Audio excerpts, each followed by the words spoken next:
horribly burned. Her face was discolored. Her lips were black. It's a race against the clock to find out why.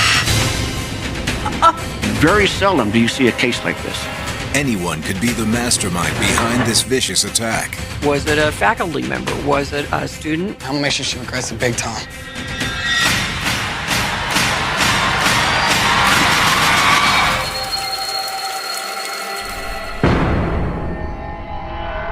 In my entire career, I have seen 3 poisoning cases.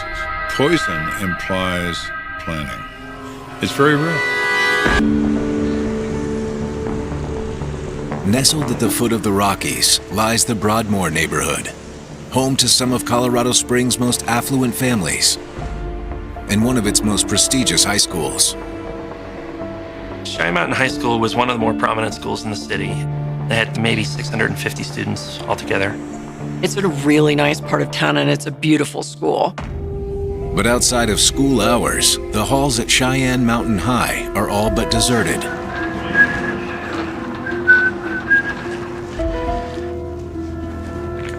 René Lacoste was a custodian, and he was just doing his normal afternoon job.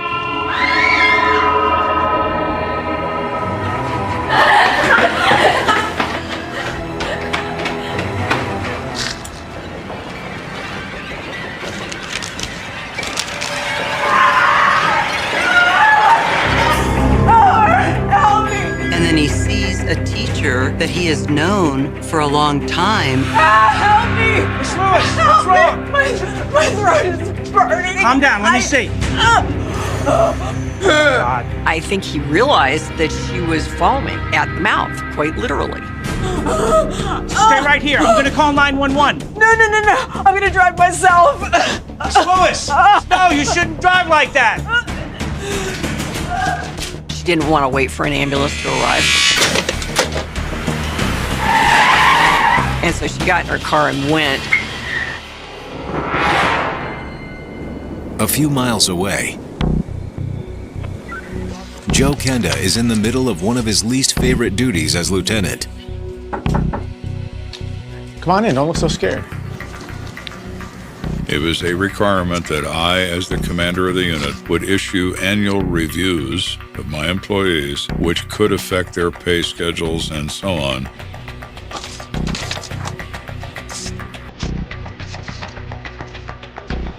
I hate to say it, Lou, but you're doing a fine job. Keep up the good work. Thank you, Lieutenant. Everyone hated it, including me. But it was a necessary part of the job. I just got a little constructive criticism, just a few minor things. Yeah. Hang on. It's Kenda. It was the communications center. We have a patrol officer in the emergency room at Penrose Hospital, and he's requesting detectives to respond. Okay, I'll be right there. Bye. Lucy's gonna have to wait. Oh, sure. They make judgment calls every day about when they believe they need major crimes detectives, and they are rarely mistaken. I never question requests from patrol. We respond.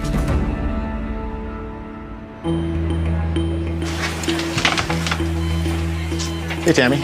So what do we got? Hey, Lieutenant. We've got a woman here in critical condition. The doctors think she's been poisoned. Poison. You sure about that? That's what they think. Even though poison is commonly used in the movies, it isn't in the real world. It is a very, very rare event. Less than 1% of homicides are an act of somebody being poisoned. Very, very seldom do you see a case like this. Do we have a name? Her name's Barbara Lewis. The victim in this case is identified as 53-year-old Barbara Lewis, a teacher at Cheyenne Mountain High School. Barbara Lewis was very involved in many charitable organizations. She was extremely well respected as a teacher, as a mother, and as a member of the community. She's in rough shape. The doctors aren't sure if she's going to make it. Any idea what she ingested? No, not yet. You're going to want to talk to Nurse Cram over there. Thank you. How you doing?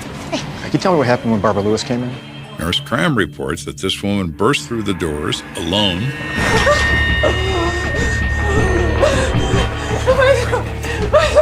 My It's okay.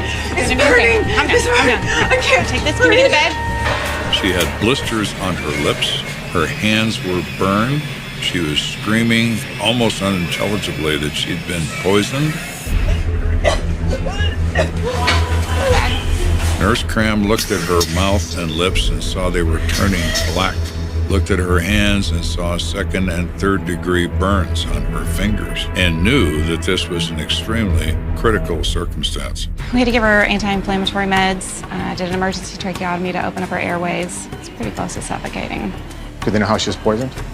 Some sort of caustic agent scarred her esophagus pretty much the whole way down, reduced her airways to the size of a pencil. Caustic agent is just another way of saying a chemical that will burn living tissue, like sulfuric acid. Look around your own home. Bleach, batteries, all sorts of products that, if ingested, will cause burns. While the hospital staff doesn't know exactly what chemicals Barbara Lewis ingested, they have a good idea where they came from. Barbara Lewis brought in a water bottle that she had with her, turned that over to Nurse Cram. Where's the water bottle? Yeah, I gave it to the officer right over there. Thank you. Mind if I take a look? I'm not going to touch it. There appeared to be a clear substance at the bottom of the cup, so I took a whiff of the straw, and it really took me back. Oh, man. That is potent. It is obvious that someone wouldn't put a caustic chemical in their own water bottle. Barbara Lewis has been poisoned.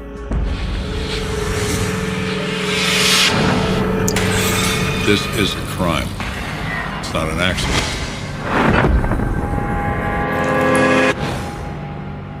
You want to get that to the lab, find out what that is in there, and if they're lucky, we'll get some fingerprints off it. Do it. Kenda Hendricks.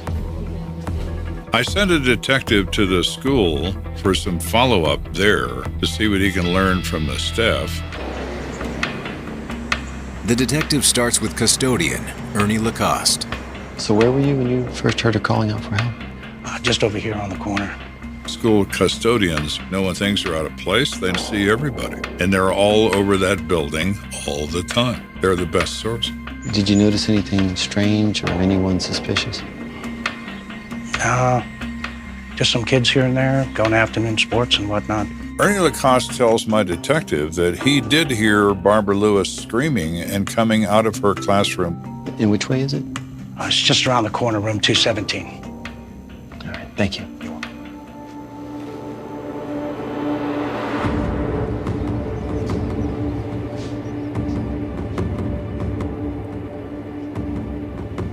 All the desks were in alignment. Everything appeared to be normal. Typically with a poisoning case, you don't have a lot of evidence like you would in some homicide cases where you got bullet casings, you got blood splatter evidence. What the detective did notice is that the chair behind the teacher's desk is turned over, and there are papers from the desk scattered on the floor. Hendricks to Kenda. Go for Kenda. So I found where it happened.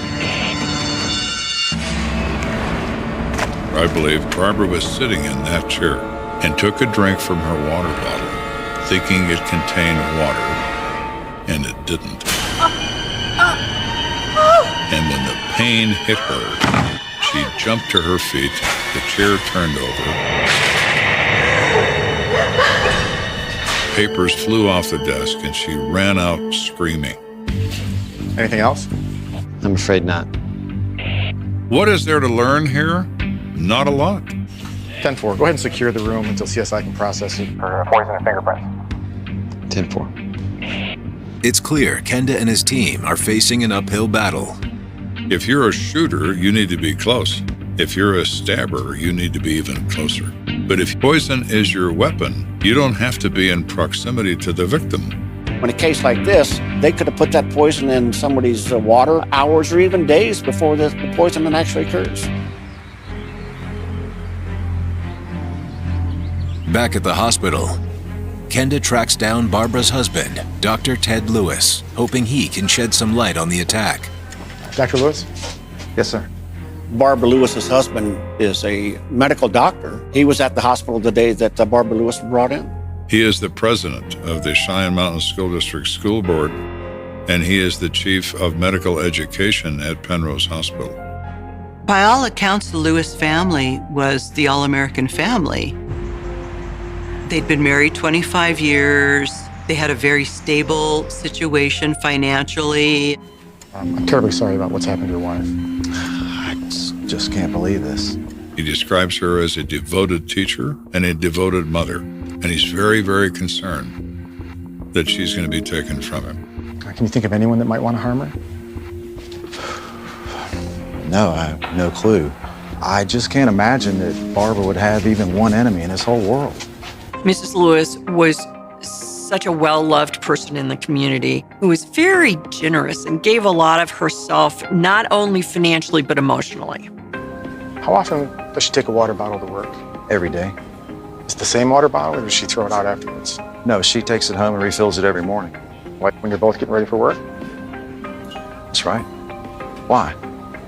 The typical suspect in any personal assault or murder case is the person emotionally closest to the victim. Oh, would you get my lunch out of the refrigerator, honey? Thank you. Don't forget, I'm going to be a little late tonight. Did they really have this great, perfect family that they're portraying? Or was there something else going on in the home that we really don't know about? Thank you. Right. I've got a light patient load, too. Handsome as all get out. Is it possible that he could have put something in her water bottle before she left for school that morning? Okay. Of course it is. And while I'm thinking about that, the doctor comes up. Excuse me, Lieutenant, Dr. Lewis. Barbara's still in a serious condition. However, she can make a quick statement before she goes into surgery. Everyone always says that they are happily married, but there's always another side to that. The side that's never exposed. That's going to be our focus.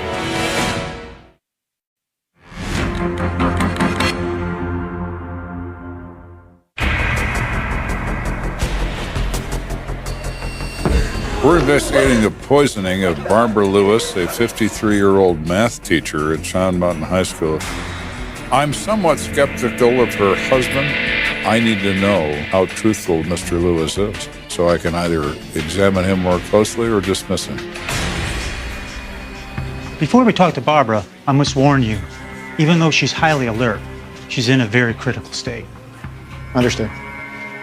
He informed me whatever she ingested had the pH level consistent with household bleach. It was eating her insides. I cannot imagine how excruciating that pain must have been. Hello, Barbara. I'm Lieutenant Kenda. Barbara looked absolutely awful. Her face was discolored. Her lips were black. The burns in her hands were gauze wrapped. I know you're suffering greatly right now, but I really need your help to find out who did this to you. It's hard. It's okay. Just take your time and tell me what happened.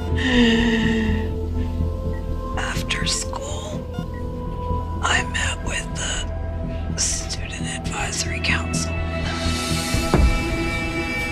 Barbara says she left her classroom at 3 o'clock and she left her water bottle on her desk, as is her custom. She returned to her classroom at approximately 4:15 and she took a sip of her water. And that's when she realized she was in trouble. I drove myself here. I knew I would die if I waited for help. What kind of a monster would do this to this woman? So sorry this happened to you, Barbara. Now, this is very important. Was that the first time you drank out of the water bottle today? No. I refilled it at lunch. Mrs. Lewis carried a water bottle with her pretty regularly and sat up on her desk and, throughout the entire class. So she had consumed water from this water bottle all day long until she set it on her desk at 3 o'clock and returned at 4:15. That gives us the time frame when a perpetrator puts something in. Barbara's statement also eliminates her husband, Dr. Ted Lewis, as a potential suspect. The only opportunity Ted would have had to put something in her bottle was at their home. We've eliminated Ted by the fact that she used the bottle all day long. Do you have any idea who would want to do something like this to you? Do you have any problems with anyone at all? That's a question a lot of people in this case struggled with. Who would want to poison such a kind-hearted woman? She represents in some ways all the reasons why I became a policeman. Somebody's going to pay for this, and I'm going to see to it. Did you see or speak to anyone right before you drank out of the water bottle? I did see a student. She said she did run into a young man named Wade Cameron, and they spoke for a few minutes.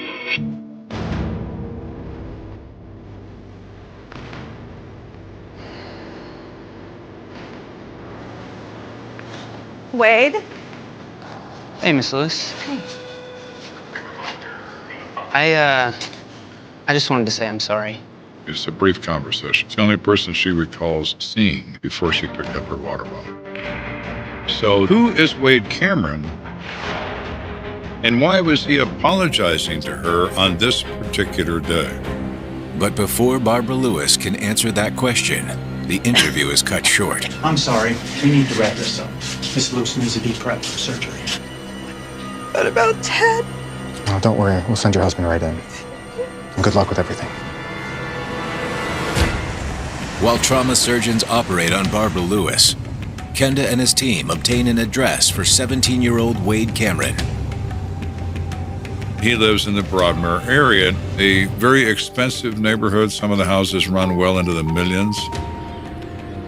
Wade Cameron came from a pretty affluent family here in Colorado Springs. I had sat near him in several classes, and he was a likable guy. Yes? How you doing? I'm Lieutenant Kenda. This is Detective Hendricks. How can I help you, gentlemen? There was an incident at the high school today. I'd like to have a word with your son, Wade. I hope he's not in some sort of trouble. No, he's not in any trouble. We just need to verify a few things with him. Okay, come on in. Mr. Cameron was very cooperative, but he was very distressed at our presence and why we were talking to his son. Wade, these detectives would like to ask you a few questions. Please have a seat, gentlemen. We explained we're investigating an incident involving grievous injury to teacher Barbara Lewis. They were very shocked by this. She was poisoned after school and is in critical condition. The last thing that she recalls was speaking to your son before the incident. You don't think Wade has something to do with this? We said, Wade, we don't consider you to be involved in this. We just want to know what you had to say to her and why. Son, did you speak with her after school? Yes, sir. Wade is a typical 17-year-old high school kid. He is nervous. He shamefully admits that he was apologizing to Barbara Lewis for skipping a class. Wade! I know I shouldn't have, but pre-cal finals were that day and I hadn't studied enough. So I faked a permission slip so I could skip it and have a few more days. I just wanted to say I'm sorry. Well, sorry might not be enough. It won't happen again. And I'll make up the test as soon as you want me to. Son, I'm very disappointed in you. Dad, you don't understand. A C or D on that final would ruin my GPA. Wade Cameron's explanation of his contact with Barbara Lewis was just ordinary teenage stuff. Wade, did you see anyone in or around Miss Lewis's classroom before you apologized? No, sir. I don't remember seeing anybody. At this point, we've pretty much exhausted our questions. Well, I appreciate your time. If you think of anything else, give us a call. I will.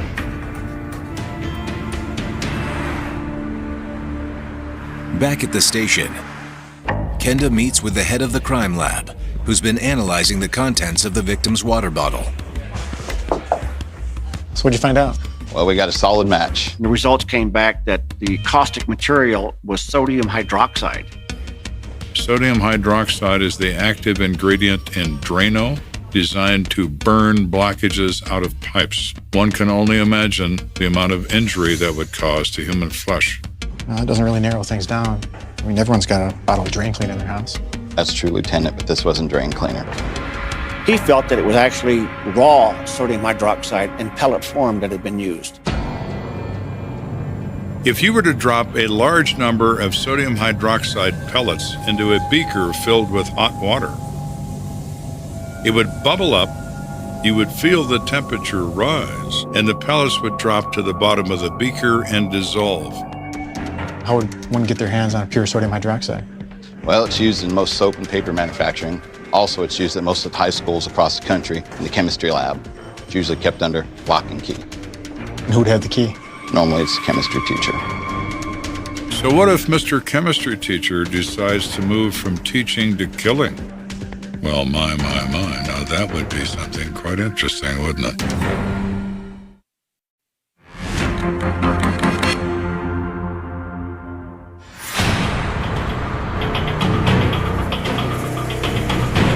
So Barbara Lewis is in surgery. We don't have a specific suspect in mind, but now we know the product, pure sodium hydroxide, available in only one location, in Cheyenne Mountain High School, the chemistry laboratory. You want to find out, did Barbara have any problems with any chemistry teacher there at the school? The next morning, we speak to the assistant principal, McPherson. Mr. McPherson, I'm Lieutenant Kenda. Have a seat. Frankly, I'm shocked. Barbara is one of our most beloved teachers. He describes her as a completely dedicated person who is widely admired by students and staff. We're in the middle of finals right now, but I'll be happy to help you facilitate any interviews that you may need. Thank you. We'd like to start with the chemistry teacher. Walter Bates. Let's see. And as it turns out, he has a free period at this time, so we can speak to him immediately.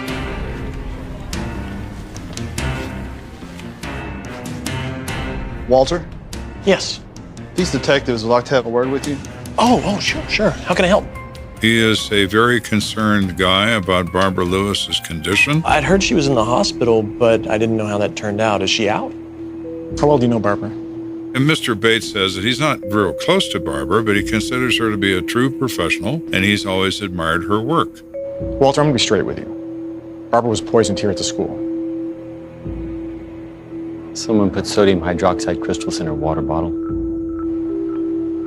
That's horrible. So we asked, where do you keep your chemicals, Mr. Bates? They're here. They're in the lab. But to clarify, I had nothing to do with this. I would never hurt Barbara. And our response to him was, well, we're not saying you were, Mr. Bates, but we'd like to know where the chemicals are kept and who could have access to them. They're right back this way in the cabinet. He points out some shelving units that contain various containers, all of which are marked. Do you keep these cabinets locked? No. So anyone could just waltz in here and help themselves to whatever's in there? But I've just never really honestly thought anyone would want anything that was inside here. You know what's funny? Mr. Bates indicated that a flask had been found in the hallway outside one of the classrooms that contained sodium hydroxide pellets. Mr. Bates explains that earlier that day, one of the custodians found it in a trash can. Hell is that doing? And returned it to the lab. But unfortunately, there was no clear way to determine if any of the sodium hydroxide pellets were missing. He said we don't keep a close inventory on that. The product isn't liquid, it's crystallized. So they're tiny pellets. They look like BBs. What'd they do with them? Oh, they've been properly disposed of. It is clear as day that any student, teacher, or administrator at Cheyenne Mountain High School could have accessed this poisonous material if they wanted to. Although our chemistry teacher, Mr. Bates, has no obvious reason to harm Barbara Lewis, I simply can't take his word for it. We want to get some background on Mr. Bates from other teachers about what they know about him, any unpleasant encounters with Barbara Lewis. Detectives, this is Amy Patterson. She is a math classroom adjacent to Barbara Lewis's classroom, and further had a 15-year friendship with Barbara. She knows her extremely well. What kind of monster could have done this to Barb? We're hoping you could help us with that question. Did Barbara have any enemies or anything? What about the chemistry teacher, Mr. Bates? No way. Never. Her response was immediate. Absolutely not. His room may be the source of the product, but in her opinion, he's not the man that used it. Would you happen to know where he was between 3 and 4:15 yesterday? Yeah, he was in a science faculty meeting. This explains he was with 4 other teachers, so based upon that, he has no opportunity. Mr. Bates is gone. What about any other teachers? No, there's no one on the staff that I would think that would have anything against Barbara. So we say, well, what about students, Amy? She says some students at least resented the fact that Barbara Lewis would make them work hard in her math class. Barbara was an old school teacher where she expected students to show up for class, to be on time, to have their homework done. And so she's probably someone who didn't take a lot of guff from students. You have these that are the same. Keep it simple. Hello, young lady.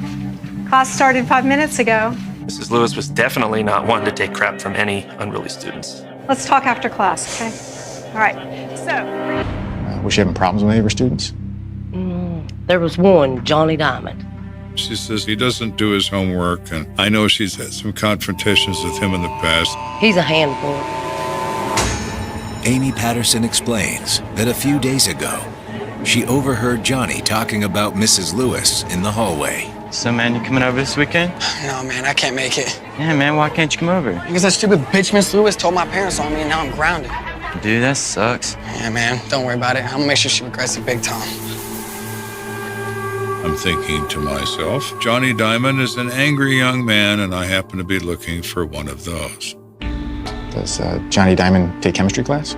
Yes, right before he goes into Barbara's class. Oh, really? That's convenient, isn't it? So Johnny Diamond and I are going to have a conversation about his love of chemistry and his hatred of Barbara Lewis that might lead to Johnny having a new address.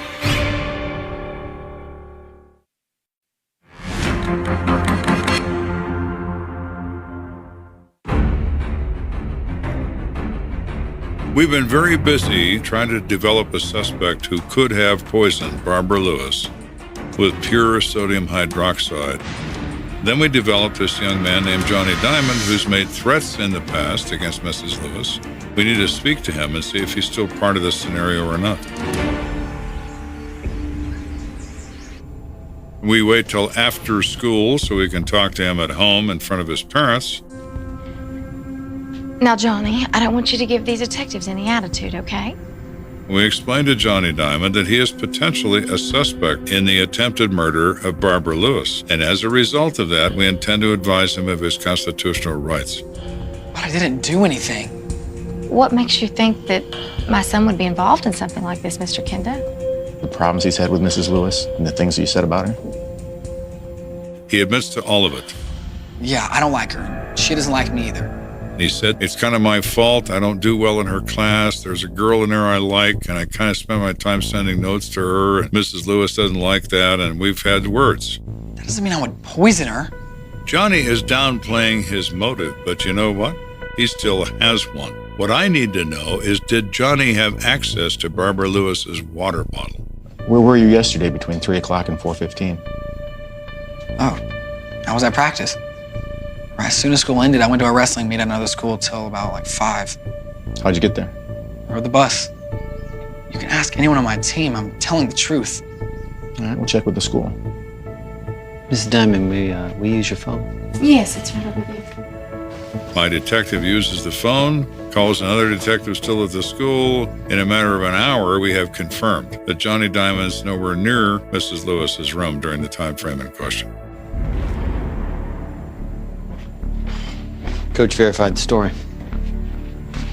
Well, looks like you're off the hook, Johnny. I'm sorry to bother you, Mrs. Diamond. But while we're here, Johnny, can you think of any other students that might have been having problems with Mrs. Lewis lately? Yeah, kinda. Who was that? This kid in my class named Wade. Oh, that name hit me like a ton of bricks. We already talked to young Wade. What was going on between Wade and Mrs. Lewis? Well, Wade skipped a test. And the next day when he came in, Miss Lewis called him out in front of everyone. Mr. Cameron, what are we gonna do with you? You knew we were having a test yesterday, and yet you chose to skip it. There are consequences to your actions. I know, but can I at least make up the test tomorrow? Come up to my desk. You know, I should fail you, but I'm not going to. If you take the test today.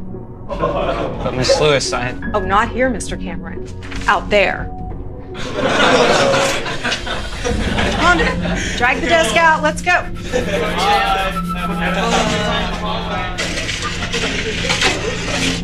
There you go. Good luck. She'd made him take the test in the hallway, and he did very badly on the test. He was so angry. And when he was telling me how he hated her, but he didn't say anything about her being poisoned. At least not to me, anyways. Okay, well, thank you, Johnny. If you hear anything at all, have your parents give me a call. Thanks. So we have Johnny Diamond pointing the finger at Wade Cameron. Okay, does that mean Wade's our man? No, but it means it requires further review. Sir, here's Cameron's school file. We get a list of the teachers Wade has from the assistant principal, McPherson. The first such person is Kathy Eddings, who is his English teacher. I'm beside myself. I don't even want to go to work. Who could be so cruel? She is also a friend of Barbara Lewis and feels absolutely awful about what has happened to her. Well, we are looking at a few potential suspects. Tell me, what's your opinion of Wade Cameron? Wade? She says he has a bad reputation among all the teachers here as being an incorrigible liar, that he will say anything to avoid a problem, to cover up something he's done.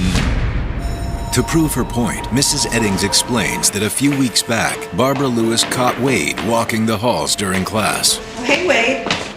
Where are you off to? Oh, just the bathroom. Mind if I see your hall pass? Sure. She's very good friends with Mrs. Eddings, and she said that's not her signature. Wade forged the signature. You know, Mr. Cameron, you're not as slick as you think you are. Mrs. Lewis didn't like the fact that Wade stretched the truth pretty regularly, and she was not afraid to call him out about it. Kathy explains that although some teachers let Wade's behavior slide, Barbara Lewis wasn't one of them. Us teachers, we talk. Every time there was a big test, he would skip. And for the record, Barbara, every time he skipped, would turn him into the principal's office. He's been given in-school suspension because of those reports. In your opinion, do you think Wade could be capable of poisoning Mrs. Lewis? I hate to say it, but I really do. Of all the kids I've taught over the years, he's the most manipulative one I've seen. So he is a chameleon. He comes across as this nice kid, and then you discover this other side of his personality. He changes his demeanor as required. Could he have done this? Yeah, he could have. We need more concrete evidence than opinion, but opinion is a great starting place. Later that evening, Kenda gets a new lead that may just crack the case. There's a high school student and his father here to see you. Says it's important. Okay, send him in. Neil is a 17-year-old high school student at Cheyenne Mountain. He's upset. His father is upset, and they want to talk to us about this incident involving Barbara Lewis. James Walker, Lieutenant Kenda. It's my son, Neil. We have something important to show you. Yeah. So I take the book and I look at the title, and I'm thinking, why am I looking at this book? I want to come clean about something. Am I about to get a geometry lesson? Or I'm about to learn something that could be really significant about this case?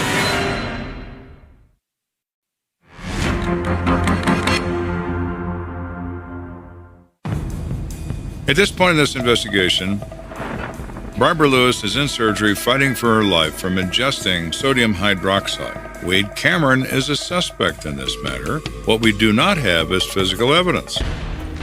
But a textbook brought in by a student named Neil Walker might change that. Go ahead, son. So, the other day, we were waiting on Miss Lewis's class to start. This weird thing happened to me and my buddy James. Dude, what are you doing? I felt little things flicking off my back. And I turned around and I saw Wade using his pen to flick these little whitish colored pellets.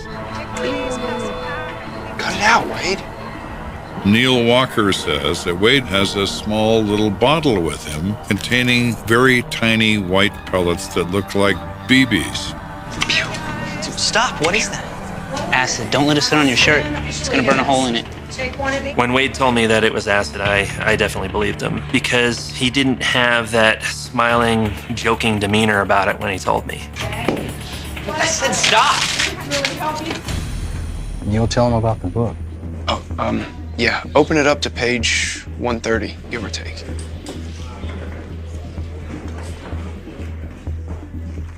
Wow. Sure enough, you could see where something caustic had actually burned through several pages in that math book. Neil's correct about everything he said except for one thing. These pellets weren't acid. They're sodium hydroxide, and they wound up in Mrs. Lewis's water bottle by the hands of Wade Matheson. This case just went into high gear. Kenda has enough probable cause to arrest Wade Cameron for intentionally poisoning his teacher. But he's hoping a confession will solidify his case. Wade and his father were contacted and asked to come back to the police department for a further interview. We take them to an interrogation room. We advise of their rights. Oh, Wade, since last time we talked, we've learned a few things that lead us to believe that you're responsible for this crime. No, that's not true. We pressure him. We press the point. Did you have sodium hydroxide in your possession? No? How would I even get that? From a chemistry class that you enrolled in school? Some kids in your class said that you were throwing pellets at them in math class. Pellets that burned holes in their textbooks. You know, like acid would. And you could see the wheels turning in his head. Yeah, I might have done that. Okay, so first you don't have sodium hydroxide, and now you do. All right, I did put something in the water bottle. Oh, my Lord. He admits that he saw some things on the floor that looked like salt. So I put a little bit in there, thinking it would just give her a bad taste in her mouth. So what, this was your idea of a prank? Yeah, I didn't know she would get hurt. He wanders all over the place in his statement, and when questioned, he changes the statement. I'm having a hard time believing anything that you're saying. 17-year-olds are awful liars. Most adults are as well, but he particularly is just terrible at it. Wade, this isn't school and we're not your teachers. Your punishment isn't going to be a couple days of in-school suspension. It's going to be prison time, and a lot of it. Okay, I get it. Wade ultimately confesses to getting a flask from the chemistry lab, but he does not admit that he knows what's in the flask. I left the canister of pellets on the shelf in class and forgot about it until I went back to apologize to Miss Lewis for skipping that test. It was only supposed to be a joke. So you saw this deadly poison and thought, wouldn't it be hilarious if I put it in her water bottle? Wade, the flesh of her mouth and her throat basically blistered and dissolved. Her life's still in danger. And the doctors are trying to save her as we speak. And that's your idea of a joke? Although Kenda believes Wade's attack on Barbara Lewis was intentional, he doesn't think it was premeditated. He's a careless student, disruptive in class. He takes this product out of the chem lab, and his only purpose in having it is to harass the other kids with it. So he goes into her classroom, around 4:15 in the afternoon. He wants to try to minimize his trouble with her, to apologize, and she's not there. And that's when Wade remembers the sodium hydroxide he stashed on the shelf. I think what really happened here is Wade Cameron was upset at Barbara Lewis for calling him out and embarrassing him in front of his classmates, and he's going to get even with her.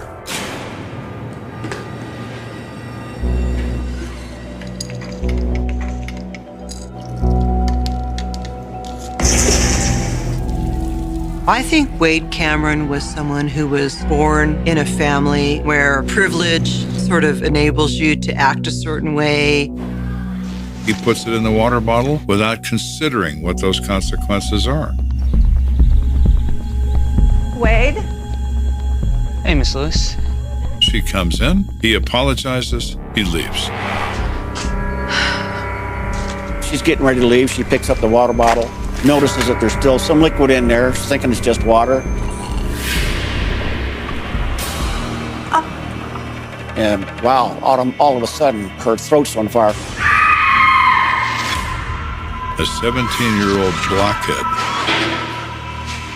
attacking his teacher over nothing. It's incredible. We place him under arrest for one count of criminal attempt first-degree murder, and we put him in a juvenile holding facility. Though he's only 17 at the time, Wade Cameron is tried as an adult.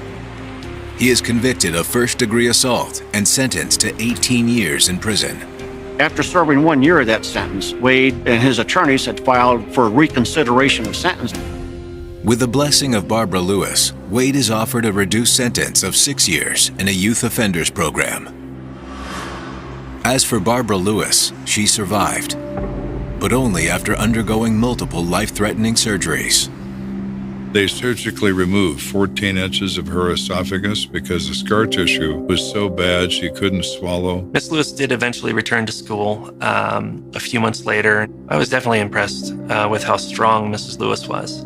To have been in that situation and been able to come back. She's the kind of person I always wish I were, where something happens and you adapt and conquer. Barbara Lewis is a heroic figure. That's a word widely used and overused, but in her case, it's true. After all of that, she returned to teaching because that was her passion. She has a warrior blood. The night was silent, deceptively so, in the small town of Carlin, Illinois. Streetlights flickered, shadows pooling in the corners of cracked sidewalks, the air carrying a chill that seemed to crawl beneath your skin. At 11:47 p.m., a scream tore through the darkness. Not long, not loud, but sharp enough to make anyone who heard it freeze mid-step, heart skipping. By the time the neighbors called, the sound had vanished into the night, leaving only a lingering echo and a sense of dread. It was the scream of a life abruptly interrupted, a warning that would haunt the town for decades. The victim was 17-year-old Melanie Carter, known for her laughter that could fill a room and her notebooks filled with sketches and poetry. She had vanished on her way home from a late-night study session at the public library, a route she had walked 100 times without fear. The streets were empty, except for a stray dog wandering near the railroad tracks. Her parents described her as responsible, cautious, and never one to wander off the beaten path. That night, she simply disappeared. No footprints, no struggle, no whispered clues left behind. Only the faint scent of lavender and the haunting echo of her last breath caught in the wind. The first responders found nothing at the scene, just the abandoned street and the faint glow of the moon reflecting on a puddle where she was last seen. The police sealed off the area, questioned neighbors, friends, anyone who might have seen something. Anything. Witnesses were scarce, their memories fragmented, tinged with fear and the strange urge to forget what they thought they saw. It was as if the town collectively held its breath, unwilling to admit that the world had turned dark in the space of a single evening. Investigators combed through Melanie's life, piecing together the last hours before her disappearance. Her diary revealed nothing out of the ordinary. School projects, a crush on a classmate, worries about college applications, mundane fragments of a normal teenage life. Yet, one detail emerged. A series of cryptic notes found folded in her backpack, each with a single word written in hurried, almost frantic handwriting. Run, watch, somebody. They made no sense to anyone at the time. No threat was ever reported. No quarrel, no argument. Just these jagged hints left in ink like breadcrumbs leading into darkness. The media descended quickly. Headlines screamed, "Teen vanishes without trace." Community shaken by mysterious disappearance. Neighbors locked doors earlier. Parents held children closer. The local diner buzzed with whispers, theories, and conjecture.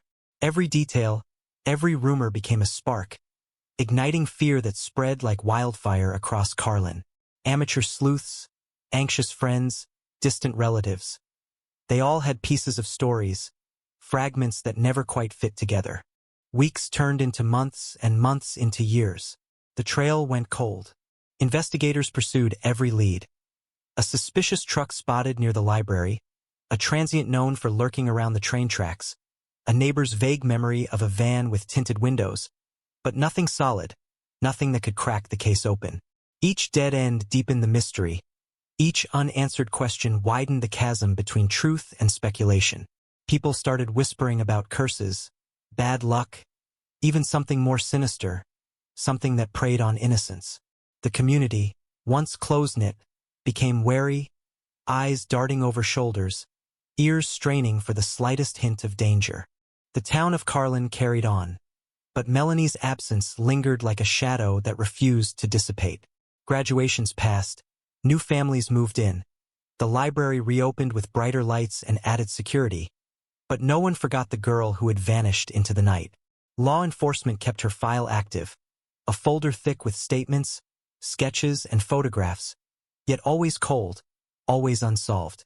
Officers who had worked the case were rotated out, replaced by fresh faces who would stare at the same walls, read the same notes, and feel the same frustration. But beneath the surface of routine and resignation, the story refused to die. Hints of inconsistencies in witness statements, reports filed but never fully investigated, a pattern of strange phone calls to the Carter residence in the months before Melanie's disappearance. All remained hidden threads, waiting for someone patient enough to weave them together. Every year that passed added weight to the mystery. Every unanswered call, every unexplained lead became another notch in the town's collective fear. A reminder that darkness could strike without warning and leave nothing but questions. And then, in the quiet hours of an otherwise ordinary morning, a single, overlooked detail resurfaced.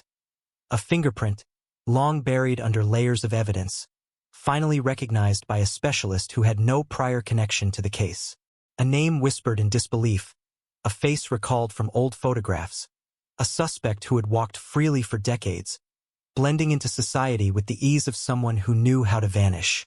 The news spread fast, like wildfire fueled by decades of silence. A cold case thought dead was breathing again, and the town of Carlin, Illinois, was about to confront a truth it had never dared imagine. The discovery shook the community to its core. Parents stared at their children, neighbors exchanged anxious glances, and law enforcement prepared to reopen every stone, revisit every lead, and finally confront the darkness that had lingered too long. For Melanie Carter, justice had been delayed, her story paused in midair, but not erased. And for the people of Carlin, the night of November 12, 1983, would never lose its edge, its echo, its chilling reminder that some secrets refused to stay buried. The news of the breakthrough spread like wildfire through Carlin. People leaned out of windows, whispered in the aisles of grocery stores, fingers tapping anxiously against steering wheels. For decades, life had tried to continue as normal, but now the old wounds throbbed with fresh intensity. Officers revisited every detail, every note, every phone call that had been logged and forgotten, and slowly, a picture began to emerge. A picture that was darker than anyone could have imagined. Melanie's life, once mapped in neat, ordinary lines of school, friends, and homework, now revealed subtle shadows, small fissures that had gone unnoticed in the rush of daily routines and long-ago assumptions. Detectives started with the fingerprint. It matched a man named Robert Harlan, a drifter with no fixed address in 1983 and a criminal record that barely made the papers at the time. Petty theft, a few minor assaults, nothing that screamed out as dangerous to a town that trusted its streets. Harlan had vanished from Carlin not long after Melanie's disappearance, leaving behind a trail that seemed to evaporate into nothing. People who had seen him described him as ordinary, quiet, unremarkable. Exactly the kind of person who could walk among neighbors unnoticed, who could vanish and return without setting off alarm bells. The investigators dug into Harlan's past, each record a small hammer against the wall of uncertainty. They found old addresses, bank accounts closed and reopened under slight variations of his name, a pattern of moving from town to town, leaving faint echoes of suspicion wherever he went. No one had ever put him together with Melanie's disappearance until now. not even those closest to the original investigation. It was a revelation that left hearts pounding, stomachs tightening, the kind of truth that was impossible to ignore. Meanwhile, the Carter family was thrust back into the spotlight. Melanie's mother sat in the kitchen, her hands trembling over a half-empty cup of coffee, replaying nights of worry that had become routine for over 30 years. Her father wandered the hallways of their home, touching surfaces, staring at the empty spaces where Melanie's laughter used to echo, the silence now screaming accusations.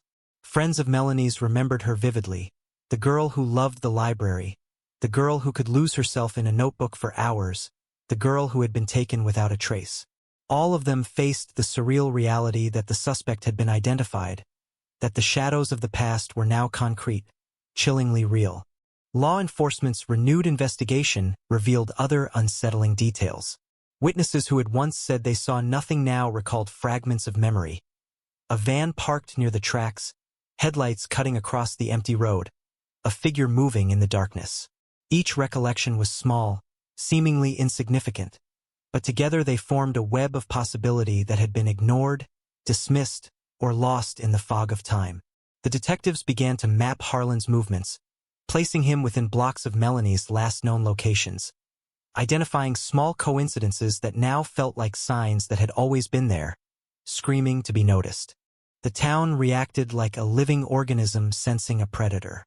Old rumors resurfaced, stories of strange noises in the woods, of cars idling at odd hours, of shadowy figures glimpsed from windows. People spoke in hushed tones, fearful that Harlan, or someone like him, could have been closer than they dared imagine. Shops closed early, doors locked sooner, and parents held children closer, haunted by the realization that the past's darkness had been intertwined with the familiar streets they walked daily. Every cracked sidewalk, every flickering streetlight became a reminder of vulnerability, of innocence disrupted. The investigation uncovered something else, something that struck even seasoned detectives as bizarre. Harlan had been meticulous, leaving almost nothing behind, but not entirely. A single cassette tape, recorded and hidden in a wooded area miles from the town, contained audio fragments, snippets of conversation, the sound of hurried footsteps, a girl's voice that could only be Melanie. Experts enhanced the recordings, each word, each laugh, each gasp painstakingly amplified. The evidence was chilling. It revealed a pattern, a method, and an eerie intelligence in the way the crime had been orchestrated, and it hinted at a mind that had carefully calculated disappearance and delay. Knowing the town would forget, the files would gather dust, the case would grow cold. As law enforcement dug deeper, they realized Harlan had connections, small but meaningful, to other unsolved incidents in neighboring counties. A pattern emerged. Young girls, similar profiles, vanished without trace, only to have cases quietly abandoned when leads went cold. The realization was staggering. Could Melanie's disappearance be part of a larger design? A web spanning towns and decades, hidden in plain sight until now?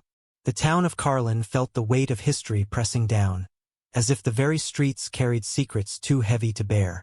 The Carter family faced the impossible, confronting a man they had never met, who had lived freely for decades, knowing that their daughter had disappeared.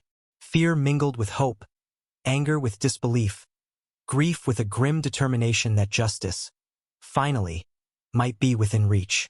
Neighbors offered support, the community rallied in small ways, baking pies, organizing vigils, sharing memories, but the core fear lingered, the cold, raw understanding that evil had brushed past them unnoticed, waiting for the perfect moment to reveal itself. And then came the twist that no one saw coming. A second fingerprint, discovered on an object near the tracks, did not match Harlan. It was someone else, someone the investigators had dismissed early in the case, someone who had been close to Melanie, whose presence had been hidden behind the veneer of normalcy. The implications were staggering, impossible, horrifying. Two people acting in concert or by some chaotic alignment of fate. Or had time and chance brought two threads together in the tapestry of tragedy? The detectives stared at the evidence, hearts racing, minds refusing to accept the ordinary explanation, knowing that the truth would shock, disturb, and forever alter the town's sense of safety. Carlin itself became a character in the unfolding story. The streets, the library, the train tracks, the empty playground where children once laughed, all bore witness to a history that refused to stay buried. Memories, once dulled by time, returned with startling clarity. Whispers in grocery stores, glances at empty windows, the collective breath of a town held in suspense. The atmosphere was tense, charged with the electricity of anticipation and fear. Every resident knew, in some deep, instinctive way, that the past was rising to meet them, that the shadows of 1983 were moving, stretching, pulling them into confrontation with a truth they had long avoided. The revelation of the second fingerprint sent shockwaves through the investigation. Detectives worked in a frenzy, comparing old evidence, re-interviewing witnesses, and digging into records that had lain dormant for decades. Every question they asked seemed to peel back another layer of deception, another fragment of a story that had been carefully hidden in the shadows. The person it belonged to was not a stranger to Melanie's world. In fact, they had been close, someone the teenager trusted, someone the town had never suspected. The realization was suffocating, the kind that makes air feel heavy and time stretch, each second loaded with the weight of dread. The suspect, a man named Philip Grayson, had been a friend of Melanie's older brother. His presence at local events, his casual interactions with neighbors, all seemed innocuous at the time, invisible even in hindsight. But the evidence told a different story. Surveillance photographs from 1983, long forgotten in dusty archives, revealed Grayson near the tracks the night Melanie vanished. A small diary entry, overlooked for years, referenced a quiet meeting that had never been explained. And now, decades later, his fingerprint emerged from an object that had been hidden near the scene. A silent witness, waiting for the moment to speak. Investigators felt the tension tighten like a noose. The puzzle, once composed of a single missing girl and one suspect, now expanded into a chilling duet, a dance of deception that had endured 30 years. They reconstructed timelines, placing Harlan and Grayson in proximity, analyzing phone records, travel logs, and sporadic sightings. It was a delicate web, each thread trembling with possibility, each intersection loaded with the potential for revelation or catastrophe. The detectives realized that solving the case meant unraveling not just one act of violence, but a conspiracy of silence, a coordinated darkness that had evaded justice for far too long. Meanwhile, Carlin was on edge. Residents felt the invisible eyes of history upon them, the weight of unspoken secrets pressing against every door and window. Parents walked their children home with renewed vigilance, recalling warnings that had once seemed overblown. The library, the park, the streets where Melanie had once wandered freely, each became charged spaces, sites of memory and fear, as if the town itself was remembering the trauma it had buried under polite conversation and long-forgotten headlines. Every whispered rumor was dissected. Every minor inconsistency in old reports became a clue. The atmosphere was electric, a town simultaneously hopeful and terrified. The Carter family, now confronting not one, but two men connected to Melanie's disappearance, oscillated between disbelief and grim determination. Melanie's mother went through old boxes, clutching letters, photographs, and school reports, tracing her daughter's last known steps with obsessive care. Her father reviewed police logs, cross-referencing every witness statement with newspaper clippings and personal notes he had kept over the years. Both felt a creeping realization. Justice had been delayed, but the truth was finally breaking through the fog of decades. Each discovery brought relief and horror in equal measure. Law enforcement expanded their search, combing forests, abandoned warehouses, and forgotten lots where evidence might have been hidden. They interviewed people who had moved on from Carlin, now scattered across states, tracking down recollections that had faded with time. Some memories returned vividly. A neighbor remembered a car parked under the trees near the tracks, a fleeting glimpse of a man with a coat too heavy for the season, a vehicle engine that roared and vanished into the night. These fragments, when stitched together, painted a scene of calculated planning, a crime executed with chilling precision and a cold detachment that stunned even the most experienced detectives. Harlan's past movements were painstakingly traced. Bank records, utility bills, and old motel receipts created a pattern of mobility. A life lived in the margins, always moving, always unseen. He had a capacity for vanishing that bordered on the supernatural, slipping through the cracks of society, leaving fear and confusion in his wake. Grayson, on the other hand, had remained anchored in Carlin, blending into the town's rhythm, a silent presence that no one questioned, a wolf in the folds of ordinary life. The contrast between them, one transient, one permanent, added layers of complexity to the investigation. As the months of renewed inquiry progressed, chilling possibilities emerged. Could there have been accomplices still unidentified? Shadows lurking in plain sight? Could the web stretch even further, spanning towns and years, as investigators traced Harlan's movements across state lines? Each question opened new avenues of horror. Each answer revealed further darkness. The community felt the ripple effects. Children were watched more closely, old friends questioned one another, and the town's collective memory sharpened, haunted by what had been allowed to remain hidden for so long. The detectives pieced together the night of November 12, 1983, moment by moment. Harlan had been in the area, casing the tracks, a ghost in the shadows. Grayson had been present under the guise of normalcy, someone familiar, someone trusted. The girl, Melanie, had walked into their orbit, unaware of the danger, unprotected by suspicion or experience. And then, in the silence of that night, events unfolded that no one would ever fully witness. Only the evidence remained. Fingerprints, a cassette tape, fragments of memory, and the unsettling realization that time itself had conspired to conceal the truth. Carlin became a town suspended between past and present. Every resident felt it. The collective awareness that the night of 1983 was no longer a distant story but a living, breathing mystery pressing against their everyday lives. Grocery stores, schools, streets.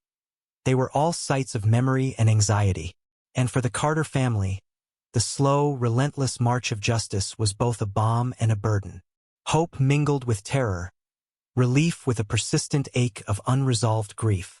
Melanie's laughter, once echoing through the hallways of their home, remained a ghostly presence, a reminder of innocence disrupted, of time stolen, and of the enduring power of truth when it finally emerged from the shadows. The days blurred into nights as detectives pursued every lead, each discovery pushing them further into a labyrinth of secrets that had been carefully constructed over decades. Harlan's path crisscrossed the Midwest, a phantom trail marked by fleeting interactions, abandoned motels, and whispered rumors in towns too small to make news. Every piece of paper, every old receipt, every faded photograph became a vital fragment, a lifeline to reconstruct the events of that fatal November night. Grayson's role remained more insidious. A man living in plain sight, a ghost cloaked in familiarity, smiling in community gatherings, nodding at neighbors, while hiding a truth that would chill Carlin to its core. Evidence accumulated slowly but relentlessly. A ledger tucked into a desk drawer, once dismissed as mundane, revealed coded entries. Dates, initials, locations. Specialists pored over the markings, deciphering patterns that pointed to meetings, encounters, and possibly even rehearsals of the crime. Every time a pattern was recognized, a shiver ran down the spines of investigators. The sophistication of planning, the patience, and the ability to remain undetected for 30 years were almost unimaginable. It was not just a disappearance. It was a study in control, manipulation, and psychological mastery. Carlin itself seemed to respond to the unfolding truth.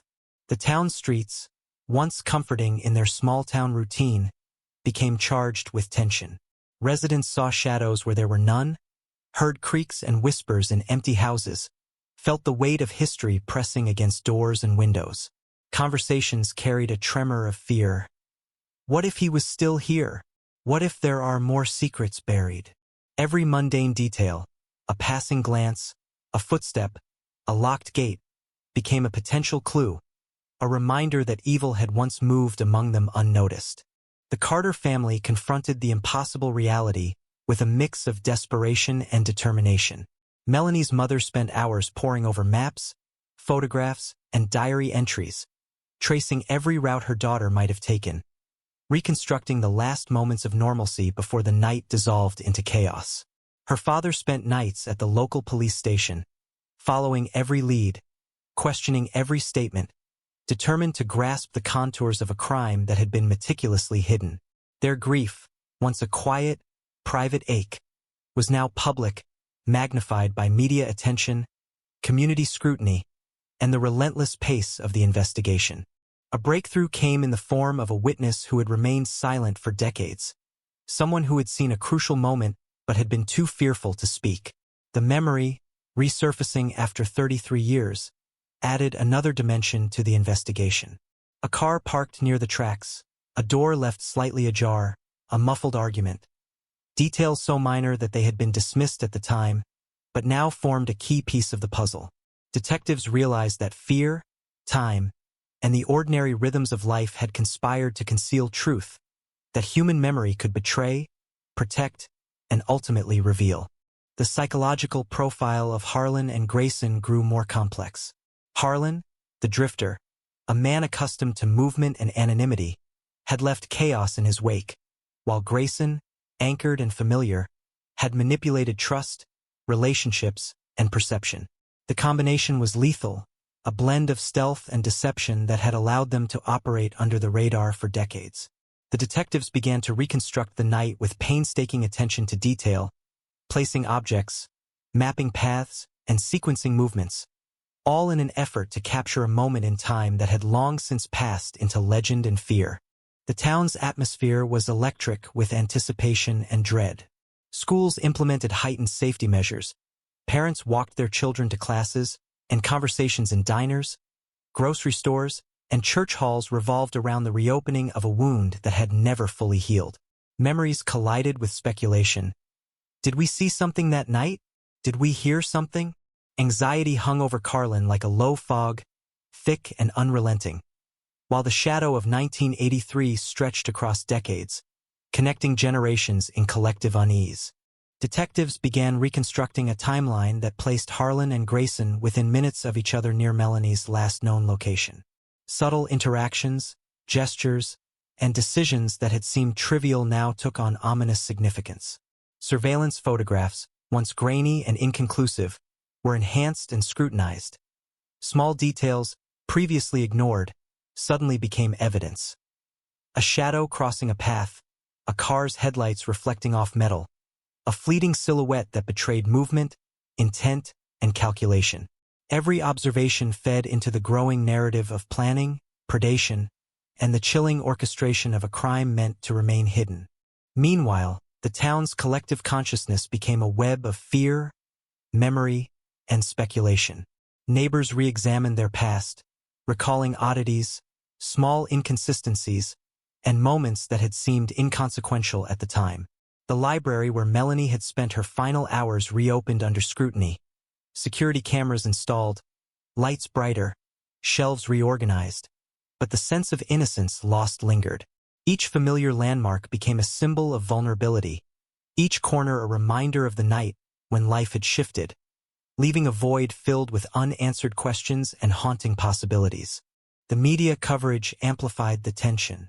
Headlines screamed, "Cold case revived," shocking twists in Melanie Carter investigation. Suspects identified after 33 years. Carlin confronts its dark past. Reporters combed the town, capturing reactions, retracing steps, and narrating every subtle development with a mixture of urgency and drama. Residents felt the weight of attention, a mixture of relief that progress was being made and fear that the story, once buried, was now uncontainable, spilling into every corner of their lives. As evidence accumulated, it became clear that the night of November 12, 1983, had been a carefully orchestrated convergence of opportunity, planning, and manipulation. Harlan's movements, Grayson's familiarity, Melanie's routine, all intersected with devastating consequences. The case had lain dormant, concealed by time, fear, and oversight, but now it was alive, breathing, and pressing relentlessly toward resolution. The community braced itself for the final revelations, for confrontations that would expose the full scope of deception, and for a truth that would leave no resident untouched by the chilling weight of what had transpired in the shadows of that fateful night. The detectives pressed on, combing every inch of Carlin and the surrounding countryside, retracing Melanie's last steps with a precision born of decades of frustration and renewed urgency. Harlan's trail, once obscured by time and misdirection, began to reveal faint but unmistakable patterns. Motel stays, gas station receipts, and fleeting eyewitness accounts created a map of calculated mobility, each point intersecting with moments when young girls had vanished in other towns. It was as though he had learned a method, perfecting a system of disappearance that left almost nothing behind until now. Grayson's involvement was more insidious. Unlike Harlan, he had remained embedded within the community, his normalcy a mask for malevolence. Old photographs surfaced, capturing him at local events, standing next to families, smiling, laughing, entirely ordinary. Yet detectives now recognized subtle inconsistencies in his behavior, small gestures that had once seemed innocuous but now screamed intent. His fingerprints and subtle traces in Melanie's environment indicated not only presence but an intimate knowledge of her routines, her friends, her vulnerabilities. The very ordinariness of his life had been his camouflage, allowing a crime to go unnoticed for over 3 decades. The Carter family felt the weight of the renewed investigation like a physical presence. Melanie's mother spent sleepless nights sifting through boxes of memorabilia, diaries, photographs, and old-school assignments, desperate for clues that might have been overlooked. Each object carried memories of a life interrupted. Sketches with unfinished lines, notes with words that now seemed ominous in hindsight, drawings of trees and streets she would never walk again. Her father meticulously examined police files, comparing witness statements, timelines, and evidence, searching for inconsistencies that could unlock the truth.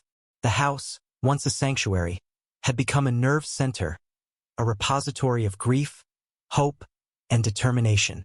The town of Carlin, already tense, felt the invisible presence of history closing in.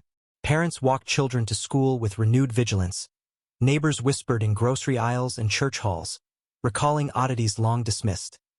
A van parked on a street at night, a shadow moving near the tracks, a stranger asking unusual questions.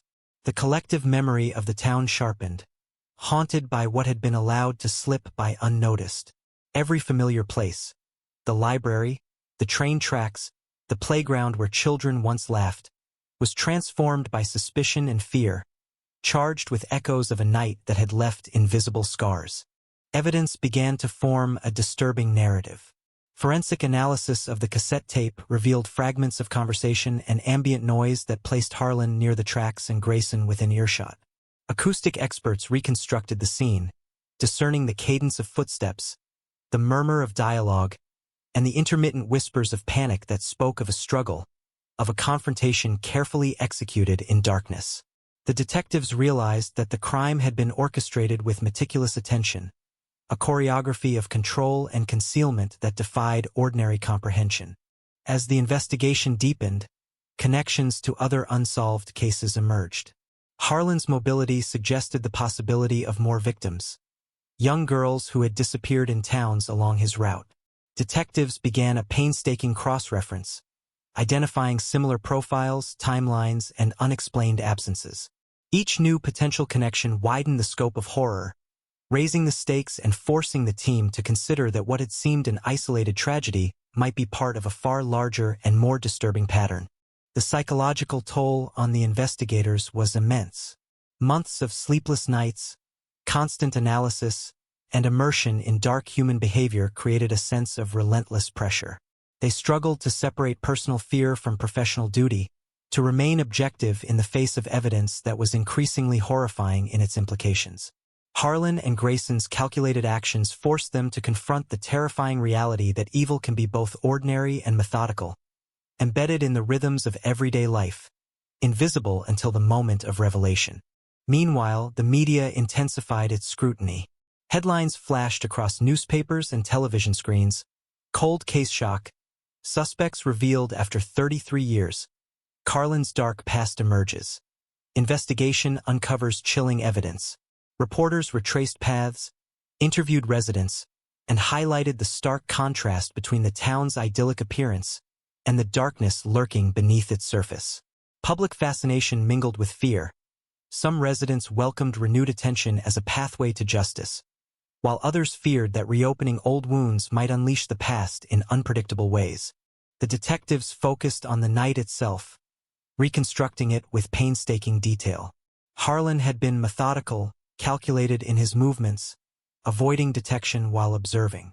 Grayson, once invisible in plain sight, had maneuvered with knowledge of routines, anticipating reactions, and manipulating circumstances. Melanie had walked the streets that she knew intimately, unaware of the converging threats. The night became a stage, every element of environment and movement part of a careful design. The orchestration of fear and disappearance executed with chilling precision. Community memory became crucial. Witnesses who had remained silent for decades began to speak, their recollections now sharpened by the investigation's intensity. A neighbor remembered lights flickering in an abandoned lot. Another recalled footsteps that didn't belong to anyone familiar. Each account, once insignificant, now formed a mosaic of activity that had gone unnoticed. The detectives wove these fragments into a coherent timeline, revealing a night filled with tension, misdirection, and the faint outlines of control that had long eluded justice. The Carter family's anticipation was a mixture of hope, dread, and disbelief.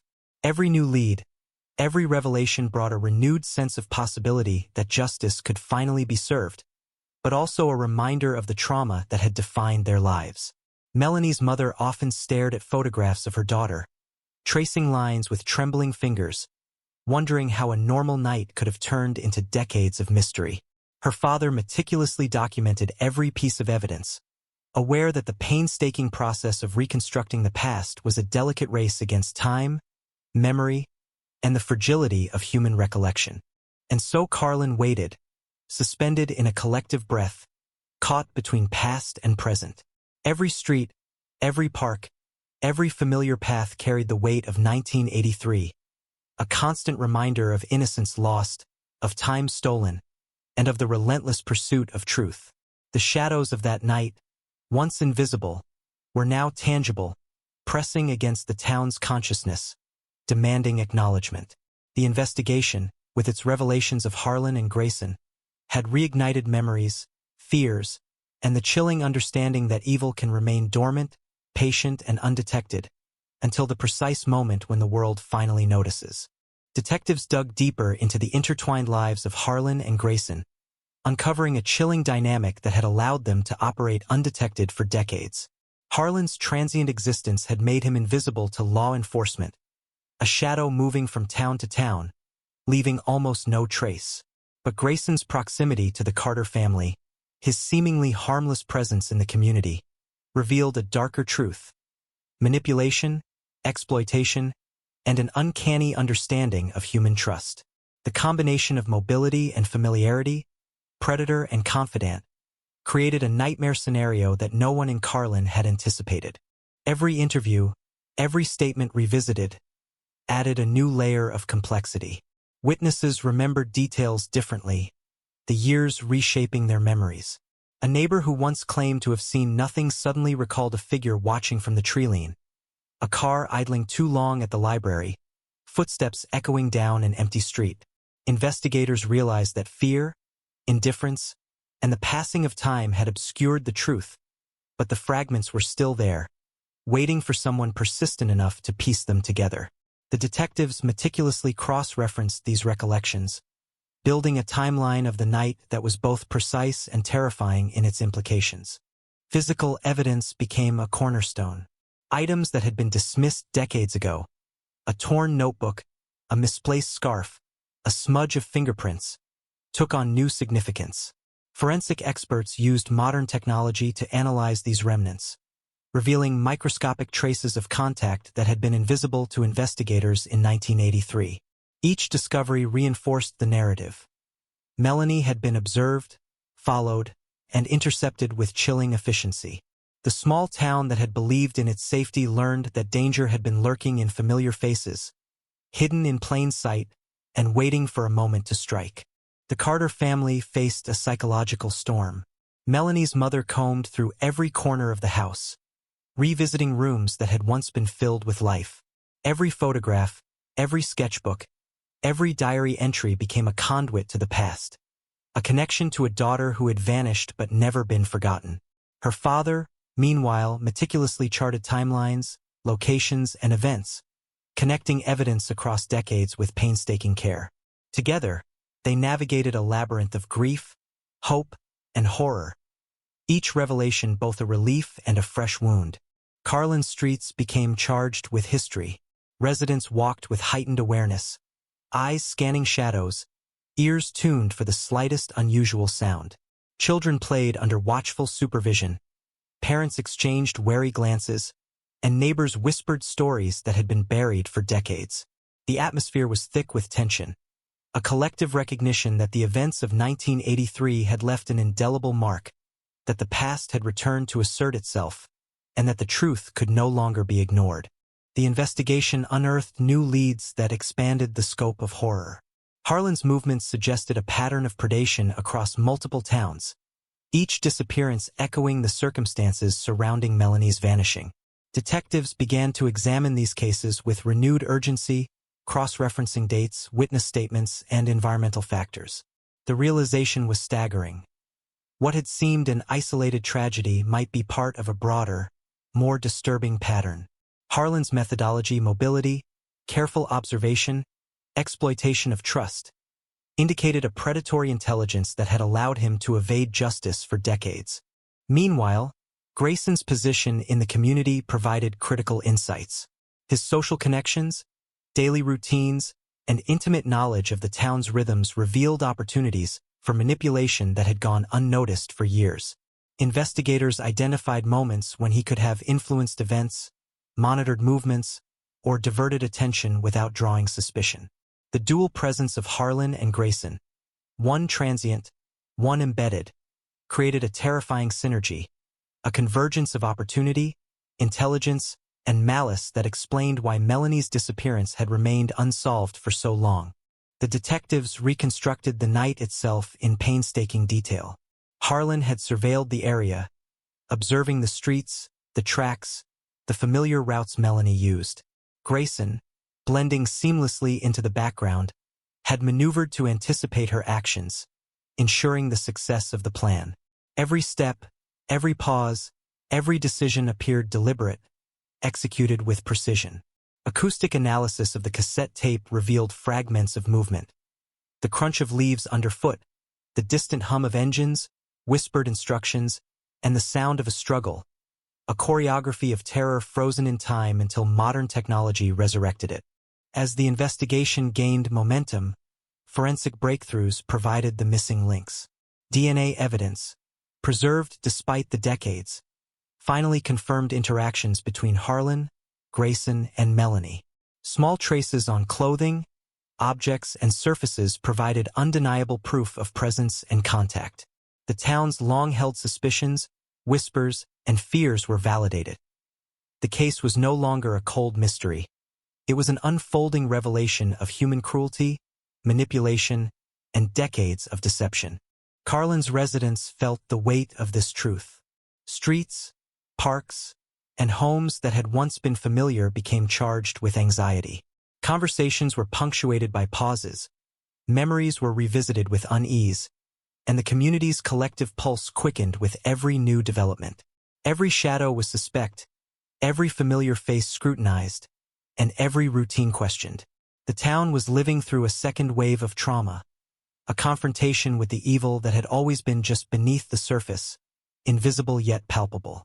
The detectives prepared for the next phase: confrontation, interrogation, and the painstaking reconstruction of events. Harlan and Grayson, long ghosts in the narrative of Carlin, would now face the full force of modern investigation. Every detail, every fragment of evidence, every long-suppressed memory would be leveraged to extract the truth. For Melanie's family, for the town, and for the investigators, the journey from cold case to resolution was a tense, relentless march toward justice, revelation, and the haunting knowledge that some darkness lingers far longer than anyone expects. The confrontation with the past began to take shape as detectives compiled a dossier that spanned decades, tracing every movement, every connection, and every subtle interaction that had once escaped scrutiny. Harlan's trail was now fully mapped, revealing a life meticulously orchestrated to avoid capture. Each town a chapter in a disturbing chronicle of predation. Motel receipts, bank withdrawals, and eyewitness accounts were meticulously aligned, forming a lattice of activity that intersected dangerously close to the lives of young girls, including Melanie Carter.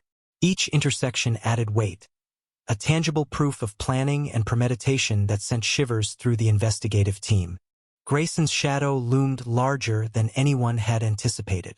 Embedded in the community, trusted, familiar, his ordinary life had masked extraordinary deceit. Old photographs of school events, social gatherings, and neighborhood parties now took on a sinister light, revealing subtle gestures, the faintest expressions, the positioning of his body in ways that suggested vigilance and anticipation. Every moment of his normalcy had been camouflage, a shield behind which he orchestrated a hidden reality, exploiting trust, proximity, and the predictable rhythms of small-town life. The detectives realized that solving the case meant unraveling both strands of this deadly weave, understanding the synergy of two predators operating decades apart in time but converging in purpose. Witnesses began to speak in ways they never had before. Memories long suppressed, once considered inconsequential, resurfaced with vivid clarity under the pressure of renewed investigation. A neighbor remembered the hum of an engine late at night, a figure moving too deliberately through shadows.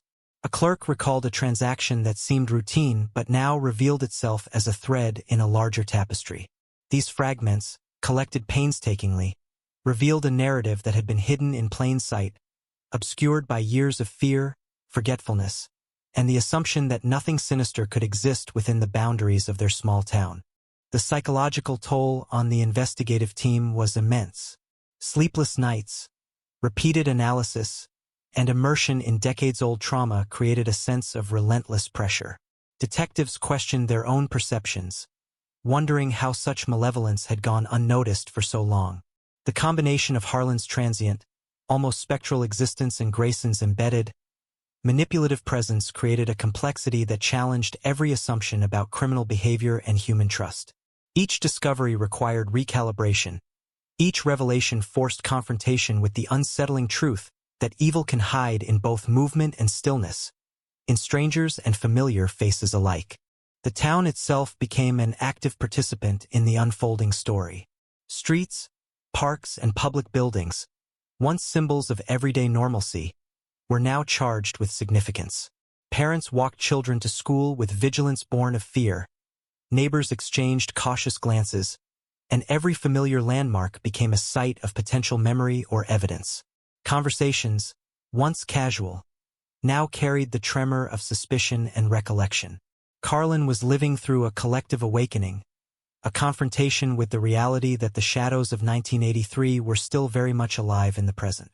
The detective's reconstruction of the night revealed a chilling choreography. Harlan had surveilled the area, noting the timing of streetlights, the patterns of pedestrians, and the placement of shadows. Grayson, blending seamlessly into the fabric of the town, anticipated movements, monitored routines, and ensured that the plan's execution remained undisturbed.